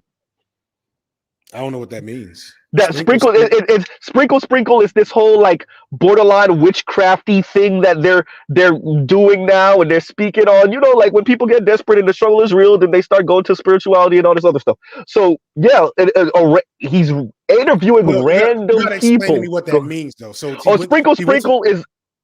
Oh, go ahead. He went up to the women, and what did he ask them? And then he asked them about, what does a man have to earn, and what are you looking for, et cetera, et cetera. And the sisters started coming up with their, $150,000 and all type of insanity. And then one of them at the end of it said, sprinkle, sprinkle. Now, if you don't know, there's a content creator named Shira 7. She's really doing numbers on TikTok. Her numbers on YouTube or whatever, but she's really doing numbers on TikTok to the point that even white women and white girls are watching her. So it's like that crazy. And her tagline is sprinkle, sprinkle, right? So sprinkle, sprinkle is like, you put some, for Haitian, we say poud, which is like, you put some powder on it. Like, the sprinkle, sprinkle it's playing on something, on some voodoo-ish, right? So yeah, so when this black woman says sprinkle, sprinkle, what I'm saying is this type of stuff is leaking into the mainstream, black women spaces. I'm not saying that all. I'm not saying most. So I want to be clear. I don't want to be hyperbolic with that statement, but I am saying that you can interview or speak to random black women, and you'll be surprised on who they're listening to, right? Cynthia G had 130,000 subscribers, but her videos were doing numbers, so the subscriber base was smaller, but the numbers Her was 6 videos million. weren't doing Yeah. numbers. She had maybe a handful of videos. First off, she had maybe a handful of videos, and I didn't look at her videos since when I did the Black Manosphere video last year. Yeah. But she did not have videos doing numbers. Everybody, if you post 500 videos, a couple of them are going to do numbers, right? When you say numbers, because I'm sorry, Mr. Z is not Mr. 600,000, subscribers. So when you say numbers, what do you mean? When I say numbers, it's full conversion, which means one, it's two levels. It's full conversion, which is, do you have as many views as you have subscribers? She barely ever did that.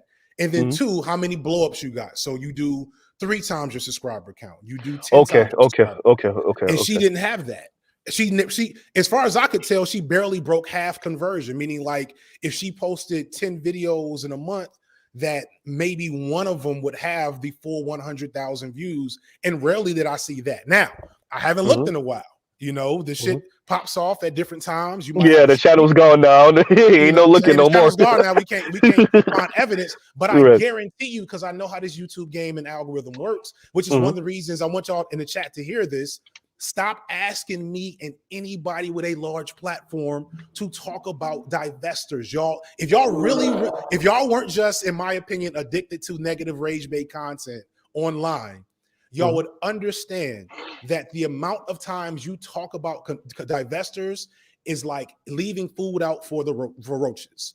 If I, like in my video coming up, on the side channels, not on the main channel, on the side channel, when I don't talk about divestors, it's not because I'm scared of them. It's because if I talk about a divestor, I bring them to my channel. If I bring them to my channel, that brings my viewers to them, which makes them grow. I've said that. I've said that. A brother asked in my comments, like, Z, when are you going to be on FD's channel? I was like, I don't know, like, because I understand the people that you're in community with, and I understand that you may not want me over there because it might seem incendiary to them, or et cetera, et cetera, et cetera. But so what you're saying right now, I understand that, and I've spoken to that also. When I was on Themis and Toph the other day, and I was like, "Yo, don't put me in the thumbnail." I was like, I don't want to be. I don't want to be. Oh no, you're definitely gonna be on the thumbnail on this one. But I haven't.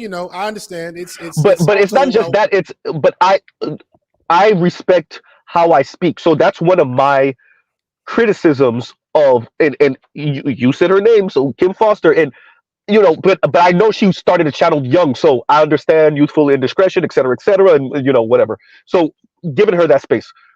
But that's one of my critiques is I knew from the start, yo, Z, you got to be careful how you speak. And I make fun. I jab, right? I'm sarcastic.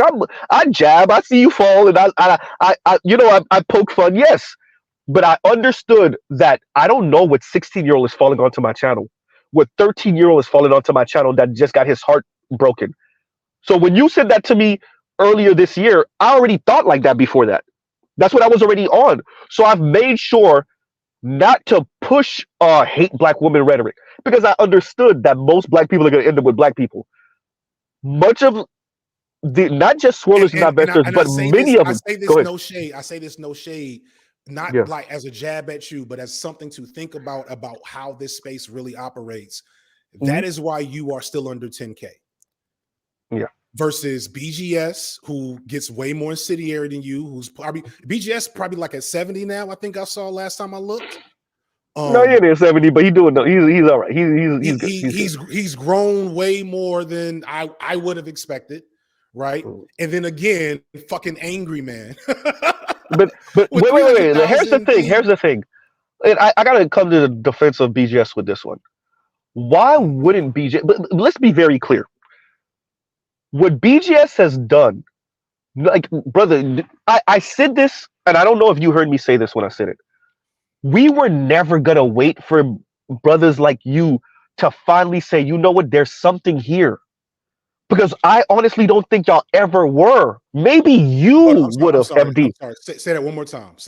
My bad. I had to. We were never, the brothers that's over here in the Black Manosphere, particularly on this, like the BGS side of the Black Manosphere, we were never going to wait for for brothers like you to finally say maybe there's a there. Maybe these brothers are saying something.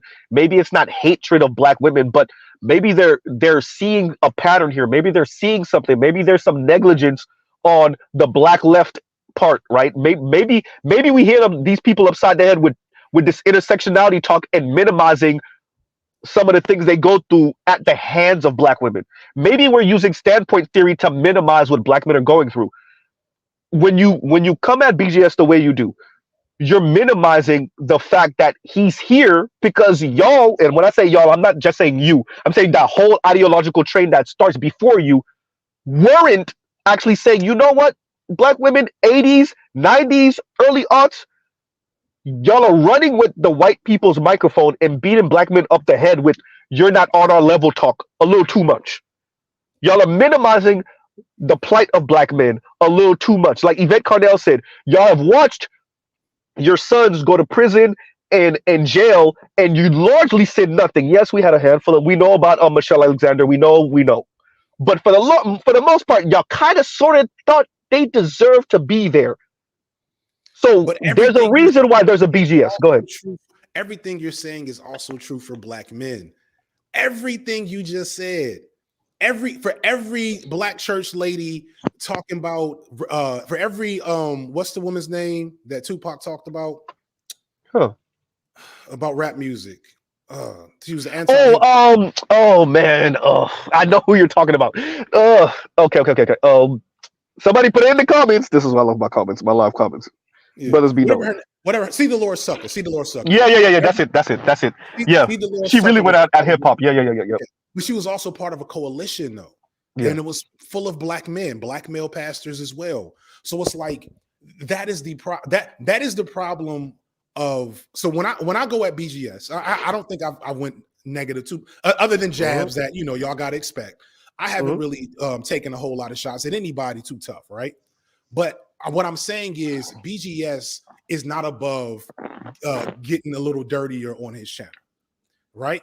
BGS is not above that, neither is, and then you go further into the further right, you get to the Bernards and the other smaller guys that I don't know, and the bigger guys that are more incendiary.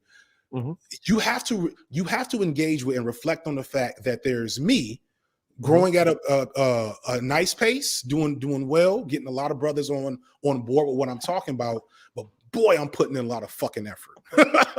I will not take that away from you. Go ahead. Yeah, the reason why I blanked out for a second because I'm talking back and forth with the editor about how much I'm about to pay this motherfucker for this next video versus fucking Angry Man and all these other dudes that get on there. They say the same shit they've been saying since 2007, and into a background, and they just yell for a little bit. But because, and this is my thing, because y'all kind of invisibilize the pull of patriarchy of white. I may not agree with Angry Man. I can't keep on letting you jab at Angry Man. Notice I haven't gone to the people that you're in communion with. You even mentioned a couple of them, and I've said, oh, you know what? I'm gonna let that slide. I'm gonna let that go. Go ahead. I'm gonna pull back on a little bit, but my point is that the reason why the more aggressively toxic figures in this space are as big as they are versus you and BGS, who, some levels of toxicity, but not nearly the same. Y'all don't make it y'all thing, is because it's not because black women are so bad. It's because there are a lot of brothers who buy into that toxicity. That's what they really here for. Cynthia G was literally on mainstream television. She was on Fox Soul. She was on Fox Soul. That ain't mainstream television. Yeah, she was I have seen that. She was on there with Umar. That's how you know. Yeah. She was on there another time too. I think don't quote me on that. She might have been on there twice, but yeah. I just saw a video of her talking about biracial people are not black. Yeah. But that's what I'm talking about. Like, it's not mainstream. I get what you're saying by the mainstream. I understand. But there's Samuels was on Atlanta. Yeah, but brother, understand what? Yeah, you're right. Here's what I'm saying. He was on the Joe But Button Cynthia G was platformed. That means somebody over there heard her before. That means somebody was listening in. That means another black woman. Let's be honest, it was a black woman There was another black woman that said, huh, you know it'll be funny and nice. What about if we bring Cynthia G on? That means somebody was listening. That's what I'm saying. Like you But don't know, but we right? also Who's listening? Go ahead. but we also know that Kevin Samuels was on Atlanta Yes. and on Vlad TV and on a Joe Budden podcast. Kevin So Samuels and Cynthia G are Kevin two Samuels different was people. Kevin Samuels is most definitely about to cross over to the mainstream. Now, he was gonna leave y'all niggas Yeah. behind. Yeah. But he was No, I think he was going to cross over. But Yeah, if Kevin he didn't Samuels was just buy- talking about aborting black girl Yeah, babies. I'll give you that. He wasn't saying that. He didn't also say let's destroy the black community. Yeah, I'm for destroying the black. Kevin Samuels ain't say that. Cynthia G did. She did. Yeah, and that's why she's on Fox Soul and doesn't have a YouTube know? channel now. So, like, you know, and the white woman thing does blow my mind. I'm gonna have to look into that. It was a white woman. What? Somebody put her name down so we could give FD the name. Yeah, it was a white woman. What? How and why did she get involved? We know white women just be doing shit, but like, Yeah. this. Well, it kind of was that. Like, she said it in her She had a little note or letter that went out, and it was essentially she was saying like Cynthia G is saying black men are irredeemable, and the best thing we can do is like not birth them because they didn't. Essentially, like I keep on saying, and much of the rhetoric. I'm not saying that the average black woman is this explicit. But I just follow the logic. You didn't build us for condo, so why should we birth you? And when you do get money, you marry white women, so why should we birth you? Right? Like that's the logic. And I'm not saying the average black woman is all the way there with it. Very few, very few. Does she have a son or a daughter? Because I think a daughter. I thought it was a son. I thought it was a son. I thought it was a son, but I was informed daughter. But the lady's name is Ashley Bellinger. Ashley Bellinger.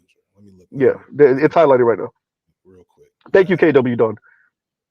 That is why I'm definitely gonna bring that. So, and when I I saw this woman's face. Yeah. Searching for that video about Cynthia G. Why is Elon Musk here though? Uh-oh. Senior policy reporter for Ars. Oh man, this. We opened up. What is Ars? But Tech? brother, look, I think it's an online publication about tech and all this other stuff. I'm not 100% sure, but you know, I want to be clear. I got to remember. Go ahead. I'll just want to. You know, when I say that, I was here when Kobe Bryant passed. Right, I was online. I'm not a Twitter head. I don't have I barely have any followers, and I'm barely following anyone on Twitter. But I was on Twitter when Kobe died, and comments from random black women. This is before there was any real divestment. This is before that was a thing. Really, this is before swirling really took off. Before all of that, black women online dancing on Kobe's grave simply because he wasn't married to a black woman, and they made it. I'm not speculating. They said it. And it was crazy to read comments from white folks. That's why I say, like, you got to be careful what you say online because you never know who's listening. White folks said, "Oh my God, he just died. The body isn't even cold yet." Like, what? You know, you're a black man. Do you know what it's like watching white people be on the right side of history to a black woman because she's that instant, and they're saying it, Feek. Yo, his money is gonna go to that B word, Vanessa. Like they're saying that type of outlandish stuff. This minority of black women on Twitter and online are a sick bunch. You will not get an argument from me about that. I didn't say swirlers and divestors, brother. We know who we're talking about because the swirlers and divestors is where they collected. It's kind of like when Gamergate happened. I agree. These people were everywhere, and then Gamergate gave them a place to start. Right. So you know that I don't know if the swirlers. I don't know enough about the full world. I thought the swirlers just wanted white men. They weren't as involved in the nonsense. No, it's too different. The swirlers may not be as Nazi-ish as the divestors is the whole kid and caboodle. Right? We in Auschwitz. We watching the bodies drop in the mass grave type thing. The swirlers are more. I think that's where you get. Honestly, you're more capitalist. Look, man, I just want this lifestyle, and I want a dude that could provide it for me, and it doesn't look like it's gonna be black men. black women's Yeah, yeah, empowerment. and they mix that. Like you said, they do mix it with black female empowerment. They do mix it with just the rhetoric may not be as incendiary, but it's really like quote unquote the best man for the job. And on the surface, it sounds okay. Yeah, you're right, best man for the job, right? And on the surface, there's not much to disagree with. And then when you dig a little deeper, you realize, you start seeing oh oh, shit, and all roads lead down to being under the white man's scrotum. To be honest with you, that's where it leads. It's not about non-black men; it's about white men in particular. And there's so much to unpack about relationships in America with women of color, not being about dating across the board per se, but white men in particular, and what white patriarchy means to women of color. Right. We're so far apart on this, and and I don't have time to continue to. I understand. Run through it, but it really like, and I'm gonna have to spend some time really trying to like dig through somewhere to further validate this perspective, other than these what I perceive as hyper focused on anomalous data points. I will say, check out the Dataclysm, the dating divide, Dataclysm, which came out, when did Dataclysm, 08-ish? Written by Christian Rudder, dating divide, that's Jennifer Lundquist, Dr. Jennifer Lundquist, Dr. Chantel Buggs, and watch a whole lot of like Dr. Richard Reeves. He also wrote the book Dream Hoarders, and go ahead. He's got some issues in there.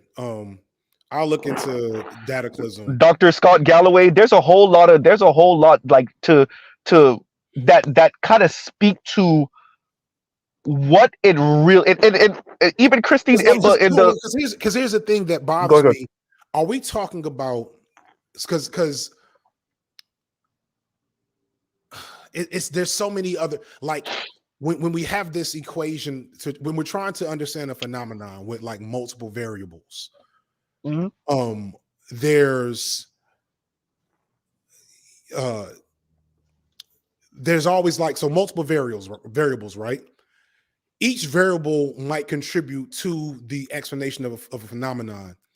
But like, there's going to be a few that have a causal relationship. There's going to be a few that have a correlative relationship. There's a few that are confounding. And whiteness, like the problem I'm having, because like you're obviously describing a phenomenon that's real, right? Mm-hmm. I'm not denying that there is a desire, and there's an aspirational desire for white men, because that is the same way a lot of black men feel about white women. That is how white supremacy has set shit up, to look at white men like gods that everyone should want to be with and want to be like. In the queer community, there's more interracial. I don't know if it's that we're aspiring to be with white women. There's some data on that. There's some data on that says that we're not actually, black men are not actually aspiring to be with any particular race, but particularly white women. Like, contrary to popular belief. I know, crazy. There's ways that, the point I'm getting to is that there's ways to talk about data and there's ways to explain data. And so until I know how to explain this data, we just gonna agree to disagree. I will say, because I'm glad you said that, and I know you got to go, so we'll end out on this, and I'll let you get your final word, and then we'll end out. And this is much of the back and forth between me and you, and what a lot of brothers on this side have an issue with. You see how you're willing to say, you know what, there might be something there, but I don't want to really call it for what it could possibly maybe be. And what I'm saying is, women are telling you through action, I'm talking it, but I ain't really about it. Bro, all right. You're counting TikTok as action, though. No, I'm not counting TikTok. I'm counting what Liz Mundy said. I'm counting what Anne-Marie Slaughter said. That's what I'm saying. So I gotta go review that. That, because there, like I said, there's how we talk about data. I had one of the comments I had from one of these divestor types who was mad at the way I said something. She was like, so what you're saying is black men are 100% more likely to date out their race than black women. And I said, essentially, I said, no, black men date out their race at 18% and black women at 9%. Yes, you could, if you wanted to support a particular agenda, say that is 100% increase, but you would be misconstruing what should be gleaned from this information. And so all I'm saying is, no shade, y'all can cherry pick some data over here. No, it's not that. What we do is provide the proper perspective and framing, because oftentimes what happens is what you just did, which was, okay, I see what you're saying, but oh no, I can't frame it like that framing is right. And over here we just like no, it is, that's what the numbers say, like that. I can understand why it on that side it comes off quote unquote sexist. I can understand why, like, you don't want to frame it in this way, but I'm gonna frame it in that way because it is what it is. The women are saying what they say, and the actions are saying something different when it comes time to get married. I'm just saying. No. Yeah. I gotta go. Hey, financially unattractive men and lead to a downturn in marriage. Look it up. Or economically unattractive men, by the way. I mean, like, I don't disagree with that, but we're talking about black men in general. Yeah, that's, and the marriage rate in the black community is what now? Black women are showing you through action. Yeah, y'all don't got nothing. I ain't married. I'm just saying. That's different than that's. I gotta go. All right, brother. I gotta go. We will. I'm sure talk again sometime in the future. And I wish everybody. Is it gonna be a year from now? I'll see you. I'll see you in August. Yeah, I hit you. College football. I hit you March Madness 2026. Hysterical. That's years. All right. Peace and blessings. All right, brother.